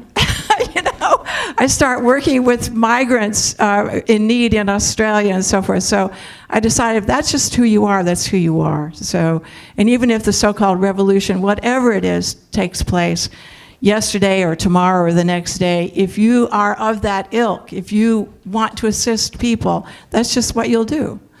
But now, when I was talking with Nazeera, we were talking about the importance of collective action and people making the peace. As far as the Vietnam War is concerned, Karen San Juan, who's a Filipino friend of mine, she and another fellow from the Student Nonviolent Coordinating Committee wrote this book about people making the peace. And so they were saying basically that during the Vietnam War, it was the activism of the people in the United States that made the difference, that really ultimately ended this war. It really was, it was the critical factor in ending that war. So I started doing some more research into this about people making the peace. And I discovered that during the Civil War, this was another example of people making the peace. Now, what I discovered during the Civil War was that Britain was about to side with the Confederacy. Now, if Britain had sided with the Confederacy, chances are the Confederacy would have won that war, because Britain was benefiting so much from the cotton grown in the South. It benefited from the slave labor actually growing that cotton. So in 1863, Lincoln emancipated the slaves. Now, the working men of England were absolutely thrilled that Lincoln had done that. And they started holding all kinds of press conferences and press releases, and it was just huge, apparently, a lot of the PR work that they engaged in when Lincoln emancipated the slaves. So, and actually talking about Marx was also working with some of these folks. So they asked Marx to send a thank you note to Lincoln, right? So at this point, because of all of this huge response to Lincoln abolishing or emancipating the slaves, there's no way that Britain could have joined the Confederacy in that war. No way they could have done it. So that's just another example of people making the peace, and I'm sure that all of you all could find any number of scenarios along this line as well. I think we all need to be thinking about this and sharing some of those experiences or ideas that you might have. So that's what I wanted to share. Thank you so much, Heather. So I'm hearing more of peace within, and I'm also hearing more of what she's trying to say, the collective action of the people to bring about peace. Exactly, collective action. And we see it all over the world. Now, what we're experiencing right now in the United States with the Trump presidency and so forth, that's one of the positive things we're seeing is people are reacting, they're acting, they're organizing, and that's a good thing. Great, thank you, Heather. John? We saved the best for the least, best for the last. Well, thank you, Nazeera. Yes, all of us know from the time of our youth the experiences that we have that makes us feel good. You know, whether it's a big ice cream cone or a nice present, we feel a sense of wonder. We feel a sense of contentment, a sense of peace. And later in life, we come to reflect back on those experiences. And for me in particular, I like the stories of my grandparents, my parents. And in Native American traditions, they have a saying that says, remember the stories of your ancestors to all our relations. And for my father in particular, he taught me about appreciating the beauty of creation, the environment, to always be kind to the critters, you know, the lizards, the snakes, you know, all the beauty of nature, the leaves, the trees, everything. And on my mother, she taught her 5 children, when we were going out into the community, she gave us a wonderful perspective. And indirectly from her, I learned that in a special way, all of us are sisters and brothers in our big family, our extended family, our global family, which is essentially one tribe. And it helped me to see everybody as being, you know, sisters and brothers who I may not have met yet, but yet they're still a part of our family. And it was a wonderful experience having that lesson from her. And when I went to school, I studied psychology. And I was thinking about moving from Texas and going to Florida to continue my education in marine biology. I loved the ocean. When I was a young boy, I used to go surfing. And in order to ride a surfboard successfully, you have to move in harmony with the waves, in harmony with creation. And there was a piece about that, moving in that harmony. And when I got to Florida from Texas, you know, my path changed. I became interested in gardening, and landscaping. And I joined all kinds of organizations, and I learned about living in harmony with that more specifically. And around 1980, I started hearing about Atlanta. I'd never been to Georgia. I'd never been to Atlanta. And it was at that time that Ambassador Andrew Young was beginning to talk about Atlanta hosting the Centennial Olympic Games. And he was mentioning how Atlanta was an international city, a city with no geographic boundaries. It had the world's busiest airport. And of course, there was the great legacy of Dr. and Mrs. King. And that really appealed to me. And in 1983, I moved here. And one of the most wonderful experiences I've ever had was eating at the Sundial Restaurant on top of the Westin Peachtree Plaza. That's the world's tallest hotel in the Western Hemisphere. And in 1 hour, it makes a complete rotation, and you can see the entire city from eating a meal. And that was a wonderful experience, and it was from that first meal in Atlanta that my specific vision about what Atlanta is and what it could become, it was founded there. And later on, one thing led to another, and I participated in some social actions, learning about the great legacy of Dr. and Mrs. King. And then I became active with the Gandhi Foundation USA. And on a trip to Washington, I actually got to go to the India consulate there and have my photograph made with the Gandhi sculpture there right in Washington, D.C., and that was on September 10th, 2001, the day before that horrible tragedy. And there I was beginning the new millennium, standing there with Gandhi in Washington, D.C., and the next day, of course, I drove south back to Atlanta. And so I have that wonderful experience of staying connected with Gandhi's legacy, and it is primarily through Dr. King's legacy that I learned about Mahatma Gandhi, and I love that quote by Dr. King, and I have it right here. I must read it. He said, Dr. Martin Luther King, he said, Gandhi was inevitable. If humanity is to progress, Gandhi is inescapable. He lived, thought, and acted inspired by the vision of humanity, evolving toward a world of peace and harmony. We may ignore Gandhi at our own risk. So here's Dr. King telling us that our future is at risk if we ignore the great legacy of Mahatma Gandhi.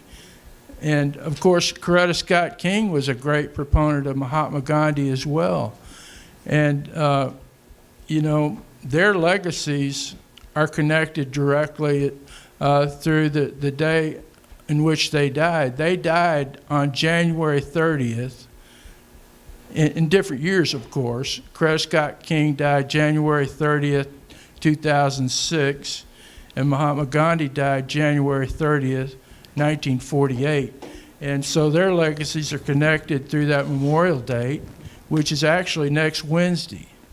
So I love the fact that Mahatma Gandhi also tells us to remember the great influence of women. Gandhi said, the future is with women. And I don't think he was being patronizing by saying that. I think he had an insight about the health of our family and how it could become more balanced if we celebrate the wonderful attributes and wisdom that women have. And, that's where the real balance and equality is. What's especially exciting to know is that this is the 150th birth anniversary of Mahatma Gandhi. He was born 150 years ago this year. He was born in 1869. What's really exciting in addition to that is that his wife was born in the same year. So it's her sesquicentennial as well. She was born 150 years ago, so they have that. As we do our community projects, I hope that we will identify her with him and their sesquicentennial together. She was born actually 7 months before he was, so I imagine that she reminded him that she was his senior advisor. I know she did, because he could not have been as great as he was had it not been for her influence. And I know that Dr. King could not have been as great as he was had it not been for his wonderful wife, Coretta Scott King. And I love this quote, and I imagine that Mahatma Gandhi inspired this quote by Coretta Scott King. Coretta Scott King said, "Women, if the soul of the nation is to be saved, I believe that you must become its soul." She said, "There is a spirit and a need at the beginning of every great human advance. Every one of these must be right for that particular moment in history, or nothing happens." So this is our moment, and more importantly, the history is herstory. The effect that women have on this story of the human race, the greatest race, the human race. And I love the cause of peace, and I realize that I can't have peace within my life unless I help others to have that as well. None of us can have true peace within our lives unless we're helping others to have that as well. And I love that quote by Dr. King. And he teaches us how to be great in the best way. He said, everybody can be great because everybody can serve. And all of us are doing things within our families, within our communities, within our cities and our nations to serve, to give back, to express the gratitude that we have for what we've been given. And I think that's a wonderful thing that we can participate in. Giving back, being loving and peaceful sisters and brothers of our global family. Thank you so much, John, and that was very well said. And of course, Gandhiji's quote on, "We find ourselves by losing ourselves and serving others." So I guess most of us here are sort of doing that and trying probably to still find ourselves or have found ourselves and are moving to the next stage, and many of you rightfully are doing so. We have two options. We can do a break and then come back for Q&A, or we can do the Q&A for the next 15 minutes and then go for break and then continue to network, and we can be here till 7:30. Yes, can you give him the mic? Oh, sorry. I wanted to say one thing that we're pushing right now, the last 6 or 7 years. We're very much involved, we meaning those of us who are in the civil rights movement. We believe that right now, when we look around the world, climate change, global warming, and environmental injustice is really at the heart of what we did in the civil rights movement. Everybody has a constitutional right to clean energy and toxic-free air. And so we're using that same kind of analogy. When I talk to these young ministers out in Chicago and places, and particularly other faith leaders, we've got to understand that God created a perfectly balanced ecological world for all of us to enjoy. But because of our greed, we're destroying the planet. And now the economic base, the health base is all shattering. So we've got to go back, and we're trying to apply some of the same principles that we used in the civil rights movement to inspire people to begin to go back to a simpler way of life, where we begin to respect each other, respect the planet, respect the plants, and respect the animals. And it's the same kind of energy that we're using now everywhere that we go. And it's so important. In 2007, I traveled with Barack Obama, and we were telling Barack about what would happen with nuclear plants and cap and trade and these kinds of things. And now we've got to stand collectively, because what good is it for us to talk about peace if we're all dead? Good. Very, very well said. So do you want us to just continue the Q&A for the next 10, 15 minutes and then a breakout? Okay. I would love for the audience to ask questions if they have. And maybe our guests, our yes, friends and also from we Kyiv have the Alatra, the people questions. from Kyiv as well to ask questions also. Any questions for the audience from what you've heard so far? Tracy, you usually have one. Don't be shy. I just want to make a statement. Sure. I just want to compliment you. I mean, just the group that you brought together. Yes. There's not one person. Thank you. I am one of your biggest fans, and you know that. Tracy. And I've supported you and have and will continue to forever. What you're doing is amazing. Thank you, And Tracy. what you're continuing to do is amazing. And bringing all of us together. I mean, I'm sitting at the edge of my chair. I don't know if any of you noticed. I'm taking notes. And I think a lot of takeaways were given here tonight. I mean, you know, we're talking about Martin Luther King. On my Facebook, I have the unveiling of the statue of Martin Luther King, and everyone's speaking, and I'm just like, gosh, I wish I have it right now. I wish I could show you what I've got, because we're celebrating not only India's Republic Day 70th anniversary, but also the birthday and the memory of Dr. Martin Luther King Jr. And so to me, we're all here gathered together celebrating lots of things. I mean, we're celebrating life, we're celebrating differences, as you mentioned.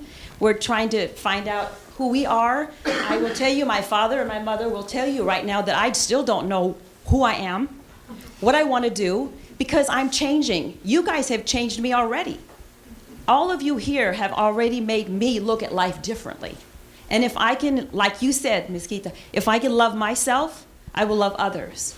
And I think it's a collective action. I think somebody mentioned the word collective action earlier. So we need to all collectively, not individually, we need to come together and fight the fight. And I'm really excited that we're all here. I'm sorry that we were late. I didn't catch the very, very beginning. But the panelists are amazing, as always, and as always are you. Thank you. Thank you, Tracy. Thank you, panelists. Let's ask any question from Kyiv, Ukraine. Does anyone have a question for the panelists? Oh, they're on Anya, mute. do you have questions? They're on mute. No, they need to unmute themselves. Oh, they need to unmute themselves. Okay, so while we are letting them unmute themselves, if there are no questions from the panel, go ahead. Go ahead. Here, let me give this to you. Thank you.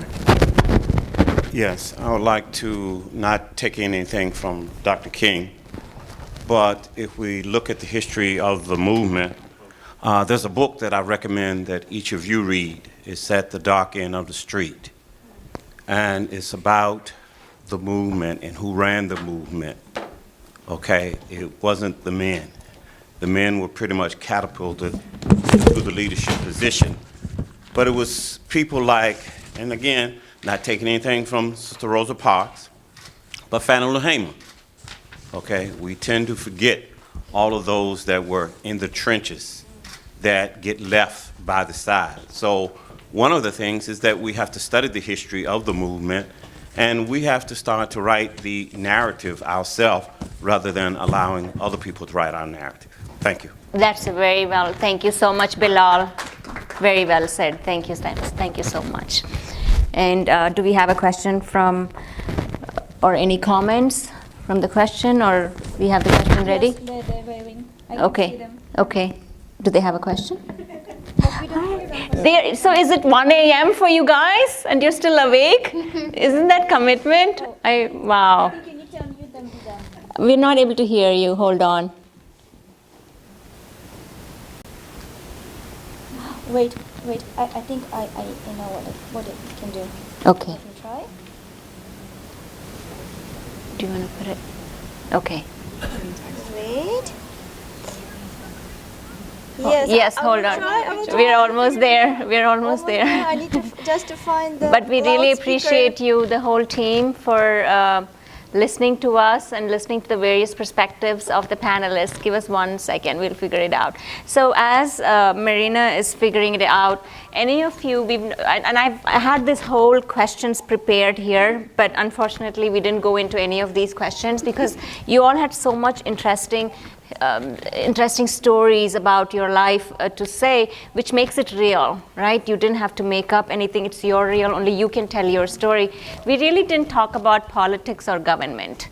Any of you, any comments on how much government or politics plays a role in peace, in creating peace? Any takers for the question? Go ahead. Do you want to give How politics plays a role in peace? Yes. Oh, it very much does, I believe. Each of us are citizens, and our responsibility is to give back in appreciation for what we have. And as we do that more and more so in a collective way, then the government becomes of the people, by the people, and for the people, and less serving of special interest and corporations. Thank you so much. Thank you. Go ahead. Geeta, you had a comment? Okay, let's see. Okay, can you hear them? No, we can hear you.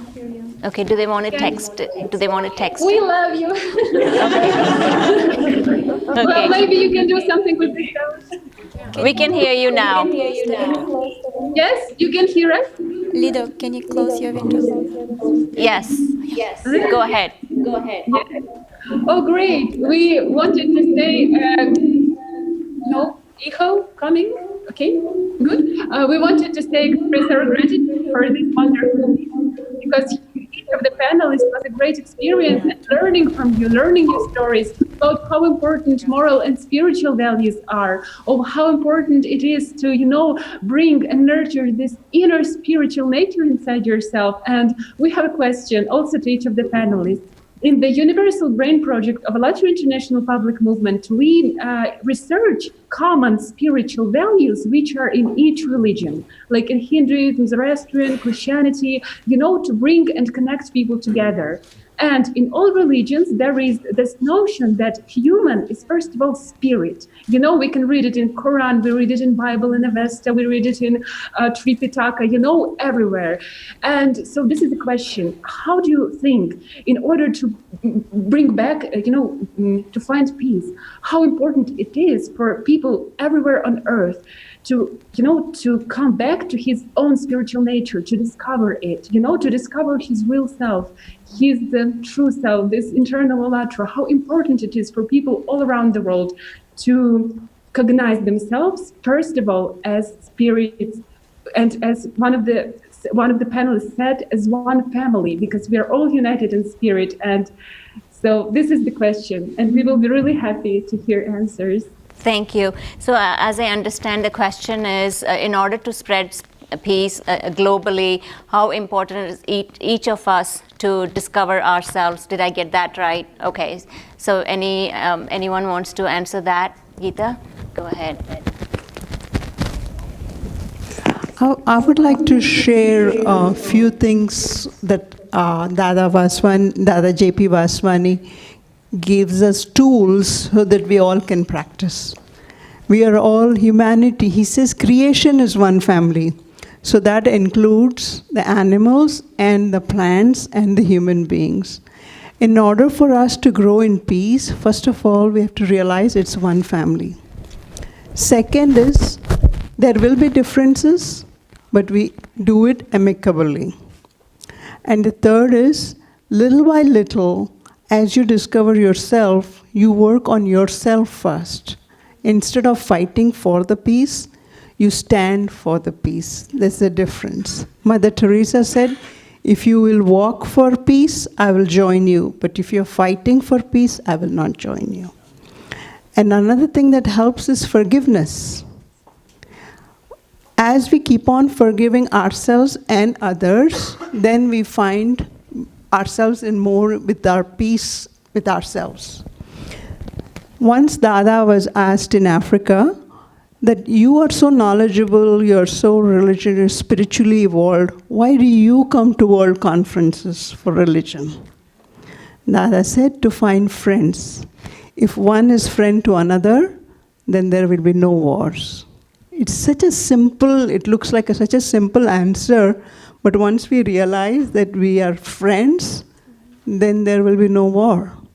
So then slowly, each one of us, as we work on the circle of influence instead of the circle of concern, then we will impact each other. Very nice. Thank you, Geeta. Anyone else had a response? Go ahead, Ronnie. Well, to me, in my experience, coming from a country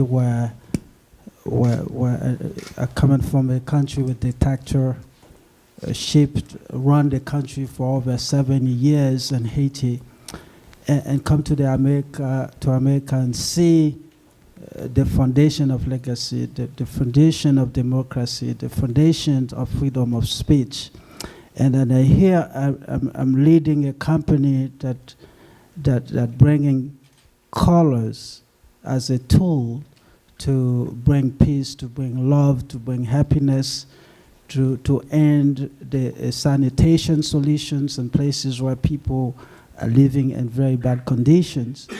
And I believe transformative social change began with women.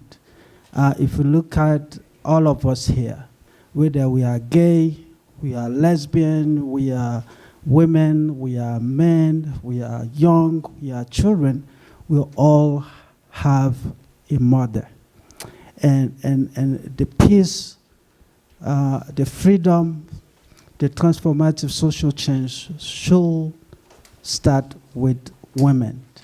And for a million years, or 1,000 years, we see men have been in charge. And most of those men have a mother. Most of those men have a wife, and some of them have a daughter. But before they make any decision, like John said, like Martin Luther King did, like Gandhi did, they consult their wife, because women always have the God judgment. And now, in order for female to level up, there are more female PhDs in the world, in the United States, than male. But 90% of all big positions, executive positions, presidents, CEOs, are male. What is the problem? Why female cannot be CEOs? Why they cannot be in charge of big companies? Why we cannot bring resources to improve women, and where they can level up and build big companies like any Amazon or Walmart and all those big companies. So this is the same frustration we face as immigrants. Come to a country where we don't speak the language. People look at us how we look, how we speak, but they don't look at us what the value we bring into the social change, into the transformative social change. So having females, and please, I'm speaking from my experience, my first boss was a male. I can tell you it was the worst time of my life. When I transformed to have a female as my boss, oh my goodness, it was the peaceful moment. I thought I was the genius. To the male, I was nothing. I have to prove myself, and nothing I did was valued. But to the female, oh my goodness, ready, you come up with that idea? Let's do it. I believe female has a big place, and we need to give female accountable in so many positions. That where we will have transformative social change and have peace in the world. Very nice. Heather, you had the answer. You had a answer to the question. Well, I just want, is this on? I don't know. It is. Yes, it's on. So I just wanted to mention that Reverend Early was talking about being respectful of the planet, of the soil, of the animals, and so forth. And so I think one of the things that we don't talk enough about is the role that women played in agriculture, because now my work for about 23 years was working with farmers across the South, working with black farmers, helping them hold on to their land and involved in cooperative economic development. One of the things I discovered as I was working more in agriculture, that throughout the history of our existence as human beings, largely, of course, on the African continent, that's where we all come from, but women were the gatherers. The men were out hunting animals and so forth, but we were gathering plants for the sustenance of our community and our families. Now, it's thought that women are the ones who were the creators of agriculture, because we would have been the ones witnessing, seeing what was happening with plants. But now this might be sort of a controversial statement, because I know we have a lot of religions represented here. But with the advent of agriculture, and the first time we saw agriculture actually was in the large deposits of grains in Iraq, in the Tigris, where the Tigris and the Euphrates intersect.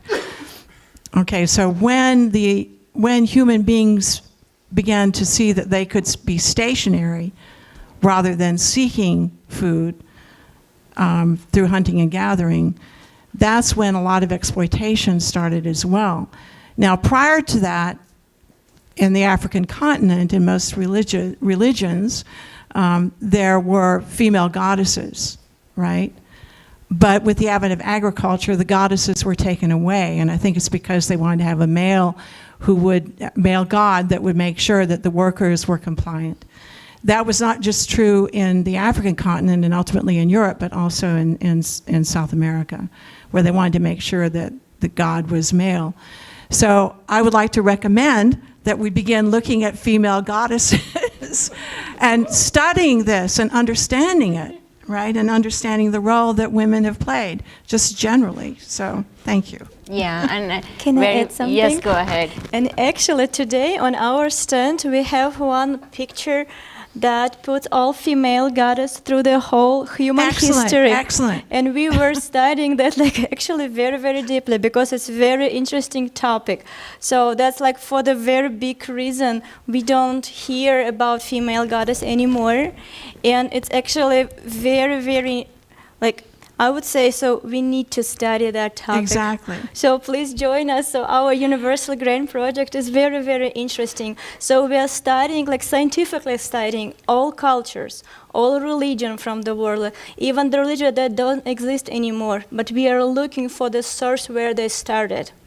We started sacred texts. We're starting archaeology, everything that we can find to find out that universal grain of truth that united all of us.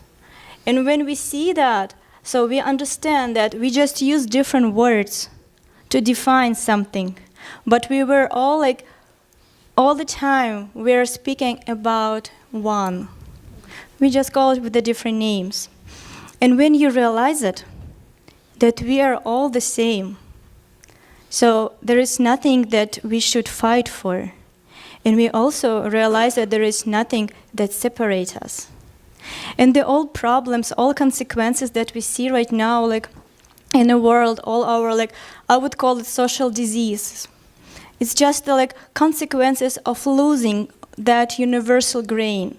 So we were right now that the idea is we are not friends, we are animals, we are,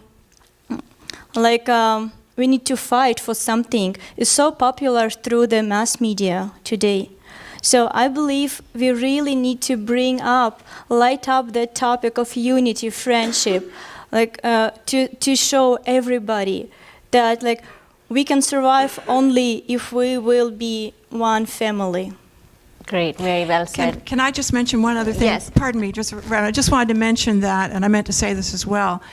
This is rarely discussed, particularly in the Western world, but most farmers in the world are in fact women. And women control the whole agricultural system on the African continent as well, I need to say. Wow. And if you go to Asia, most farmers there are women as well. And you can look at the great work of Vandana Shiva, right, in India.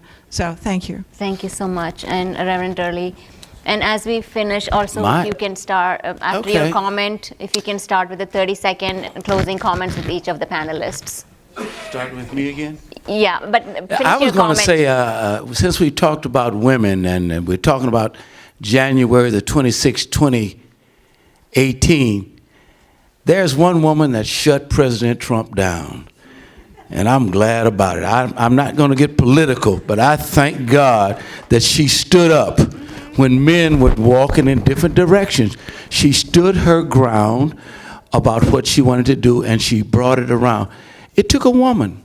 A lot of the men were hiding out or playing politics, but a woman stood there, and I just applaud that effort. That's what I see. I like practical action steps. And I think because of her stance, it's going to bring some people to a level of awareness. And we only grow when we get to a level of awareness and change our thoughts, because our thoughts become our words, and our words become our behavior, and our behavior becomes our values, and our values become our destiny. And she started on a destiny by standing up and bringing others around, regardless of the political party. She has done that. A parting word, thank everybody for coming. It's been a good evening. It's been a good time. And I don't think we should take anything for granted. It's been a long day and tomorrow's going to be another long day. But you know what? The journey starts with short steps. The journey begins with one step. And I think all of you to stay here tonight, I tell time two ways. Chronos, which means there are 60 seconds in a minute, so many minutes in an hour. We said we would meet here at 4 o'clock chronologically, but this has not been a chronological meeting. There's another way to tell time, kairos, K-A-I-R-O-S in the Greek. That means there are no minutes, no hours, no times. It is divinely inspired by a deity that's greater than any of us. God inspired this kairos moment. And in a kairos moment, we cannot become chronologically addicted because God has been with us. Thank you. Thank you so much. Closing 30-second comments, yes. Again, it's gratitude, and may peace grow in all of us. It's a single prayer. And I'm grateful to my friends who have come here to support me and to be part of this great event. And as we grow forward, I hope we will continue on this peace march, and this journey will become a pilgrimage. Thank you. Very well said, Geeta. Thank you. Yes, I would really, it's been an incredible honor to be here tonight and to be invited to be a part of this, because I have learned so much, and what I'm able to take away from this will only enhance the work that we're trying to do throughout not only the rural communities here, but also the work that we're doing overseas. So just thank you for what you've done tonight and what you've brought together, and for allowing me to be a part of this. Thank you, Alicia. First of all, I would like to thank you for Nazeera and for everybody for your actually great action that you are doing. So I'm very inspired of all your stories. Thank you so much for your good words, and thank you so much for your great thoughts. So I'm like really, really happy to be here. And I would like to say something, just like human is a like very interesting creation. So it borns like an animal, but has a potential to grow as a like really spiritual being. And I really would like that we will all understand our purpose, why we were born, and what we need to do to become that being. So thank you so much. Thank you for all of you. I'm very, very happy. Thank you, Nazeera. And thank you, Marina, for allowing us to. They're already clapping over there for you. Go ahead. Oh. Yes. Thank you also for having me, Nazeera, and people who are working this event. The food was delicious, the chai was delicious, the images are delicious, and all the things. I just wanted to say, as my parting words, for everyone, as we talk about sort of women taking up leadership, to really think critically about the need to not only move out of the way for women to lead, but I think it's an and of really shifting what male culture is like. I think sometimes it's even easier, I can speak as a white person working with black women primarily, that sometimes it's easier to say, oh, well, you lead and then you work. I know you can handle it, but that's not the rest. Actually just continuing racism and white supremacy, just to say, well, it's easier for someone else to lead than for me to change the culture that I'm in. And so I think it's really important that we change the cultures that we're in collectively, but also individually with ourselves, because it really takes all of us. It's not just women that's going to lead us out of this, right? And my other thing is, as we talk more about women, leaders, and especially around peace, is to consider the need for gender liberation. Like, how we've so deeply internalized sexism as a culture, just like we have racism and classism and casteness, is really because there are so many people who don't fall into a binary of male or female. You've got trans folks and gender non-binary and gender queer and so many different ways of identifying as gender. And a lot of times folks are being left out of conversations because there's not a gender liberation ideology. That it's just sort of really based in a binary still. And so that's another way to really liberate ourselves and our culture, is to break out of a binary, because there's binaries everywhere, black, white, there's so many binaries. And just to live outside of that binary system, and to always try to be inclusive and learn as much as you can about non-traditional gender identity and the brilliance and the creativity that having everyone's voice at the table, including cisgender heterosexual males, at the table. So it's important that all voices are here, and the trees. Okay, thanks. Thank you so much, Becky. Appreciate you. Thank you. Well, I would like to thank Nazeera. Thank you for your great leadership, for your team. You have an incredible team of people. I enjoyed the tea. It was fantastic. And also to be able to sit on a panel with Dr. Dawood. Oh my goodness. How much money I should have paid to see you speaking. Now I'm sitting next to you. It's an incredible experience. Thank you for the knowledge all of you share with me today.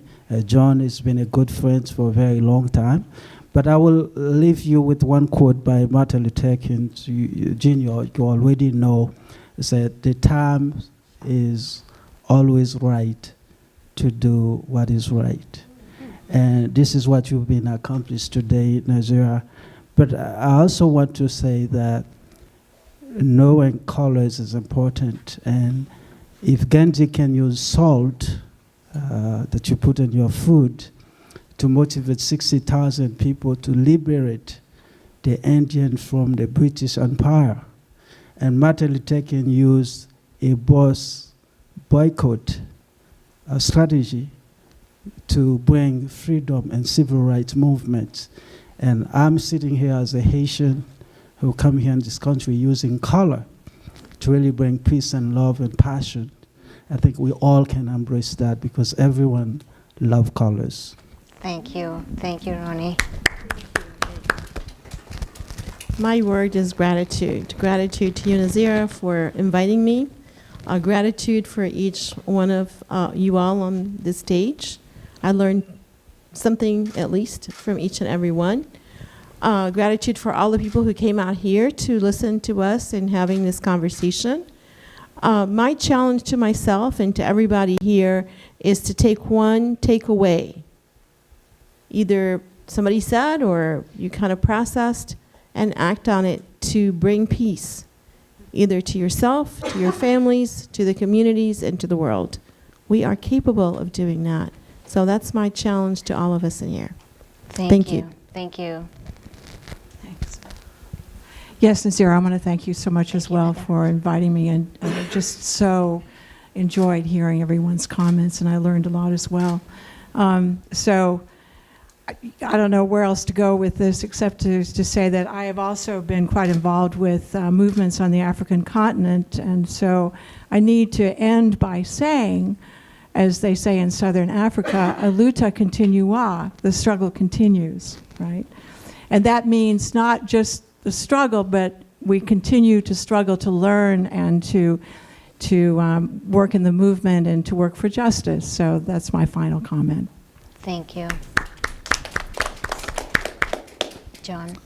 Isn't Nazeera a wonderful sister in our global family? Thank you. And Nazeera, Georgia, the peace state, would be very, very honored if you would lead us in some capacity in the future. We all lead. We all lead. We all lead Yes, together, we do. John. Yes. We do. Yes, I love that point you made, Heather, the fact that around the world, more women are in gardening and farming than men. And gardening and farming is the world's most popular hobby and profession. More people serve in that capacity. And if that's not an additional point to be made about how women are building the health of our extended family, our global family, then nothing can be. I wanted to share this other quote real quick. This quote is by the Dalai Lama. He's an official part-time resident of our city, and this is the 30th anniversary of his Nobel Peace Prize. He said, "Atlanta has a great significance. Visionaries such as Mahatma Gandhi and the Reverend Martin Luther King Jr. have shown us that successful changes can be brought about nonviolently. I believe that at the basic human level, most of us wish to be peaceful." Now, the Dalai Lama is one of several Nobel Peace Prize laureates that are official part-time residents of our great city. And we have that capacity to become a beacon of peace to the world, primarily because of Dr. King, President Carter, our Nobel Peace Prize winners, and also other Nobel Peace Prize winners that connect with our city. And to close out, I wanted to share this other quote by the Dalai Lama that refers to the importance of celebrating the women in our lives. The Dalai Lama said, "To promote greater compassion in human society, we need to pay special attention to the role of women. My first teacher of love and compassion was my own mother, who provided me with maximum love." And that's the beginning of all of our peace stories, the ways that we're cared for when we're brought into this world. And I celebrate the ancestors of each of us. And we are here today because of everybody that cared for us in special ways, particularly the mothers in our lives, the grandmothers, the great-grandmothers. I celebrate having you as sisters and brothers in our global family, and it's so good to meet y'all today. Thank you. And Nazeera, thank you so much for bringing us together. Thank you so much. So let's give it up for all the panelists and for our audience here and for our audience in Kyiv, Ukraine. One day I'm planning to visit. Looks like such a great place to be. And dear Nazeera, can we take a look? Yes, definitely. So much. We would like again to thank everyone for this. I think she's inviting all of us to Kyiv. Okay. Yes, we're inviting everyone to Kyiv, and we really feel right now that we are all friends and one family, and that the main power of women is love. That's why we wish everyone to feel love, and we are thankful for this feeling today to you, Nazeera, and for everyone. Thank you, and you all should get a good night's sleep tonight. It's too late. So, of course, we end with love. Our next session for February is on Feb 23rd. It's on communications between parents of yesterday and children of tomorrow, and such topics need to continue, because from our perspectives, what are children taking and what are they going to, how are they implementing the perspectives and the perceptions? They are the future. So how are we conveying our messages, and are they misinterpreting or understanding what we're trying to say? And for March, the session is on how to be an entrepreneur. Do you have what it takes? And it's at the Atlanta Tech Village on March, I believe it's March 28th. So we would like, and again, it's free of cost for all participants. This is again to increase humanitarian efforts in building bridges across cultures, languages, and religions, and much more. What I've learned today is more than what all of you have learned. So thank you again. I don't hate anybody, but whatever negative thoughts I've had in me the last 2.5 hours, there was nothing. There was only peace flowing in me as a part of a human being. And I think we need to continue such dialogues in the parties that you have at home. And instead of talking of the differences or the indifferences, let's talk about the common goal, the common thread that unites us, our breath, our human being, a humane in a human society. So thank you again for your your being here, for taking the time. I am going to, I'm going to pass the gifts. I was going to hand the gift, a token of love for each one of you, but I'm going to do it in a different way. And I would like you to pass. So there's a continuity in passing the gifts. I don't know if anybody has done this before, but I just thought about it. And thank you, just a thank you to all of you.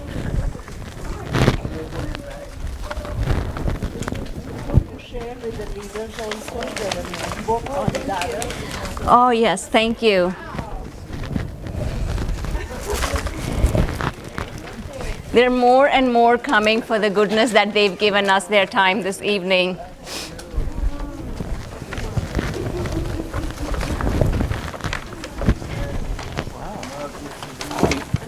I'll be back next week.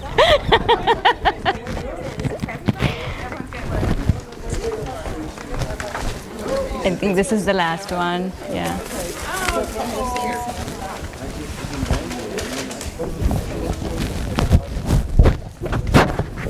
I think that's pretty much it. Yeah.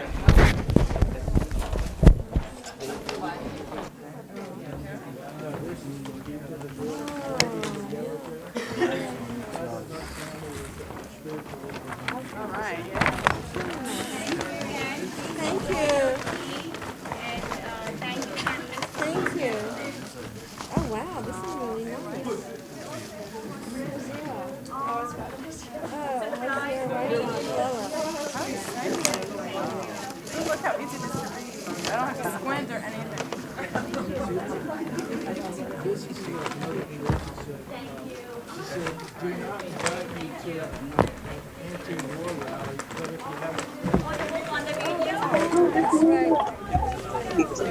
There was. Oh my gosh. What a pleasure it is to meet you. Oh, it was so great to meet you too, Smile.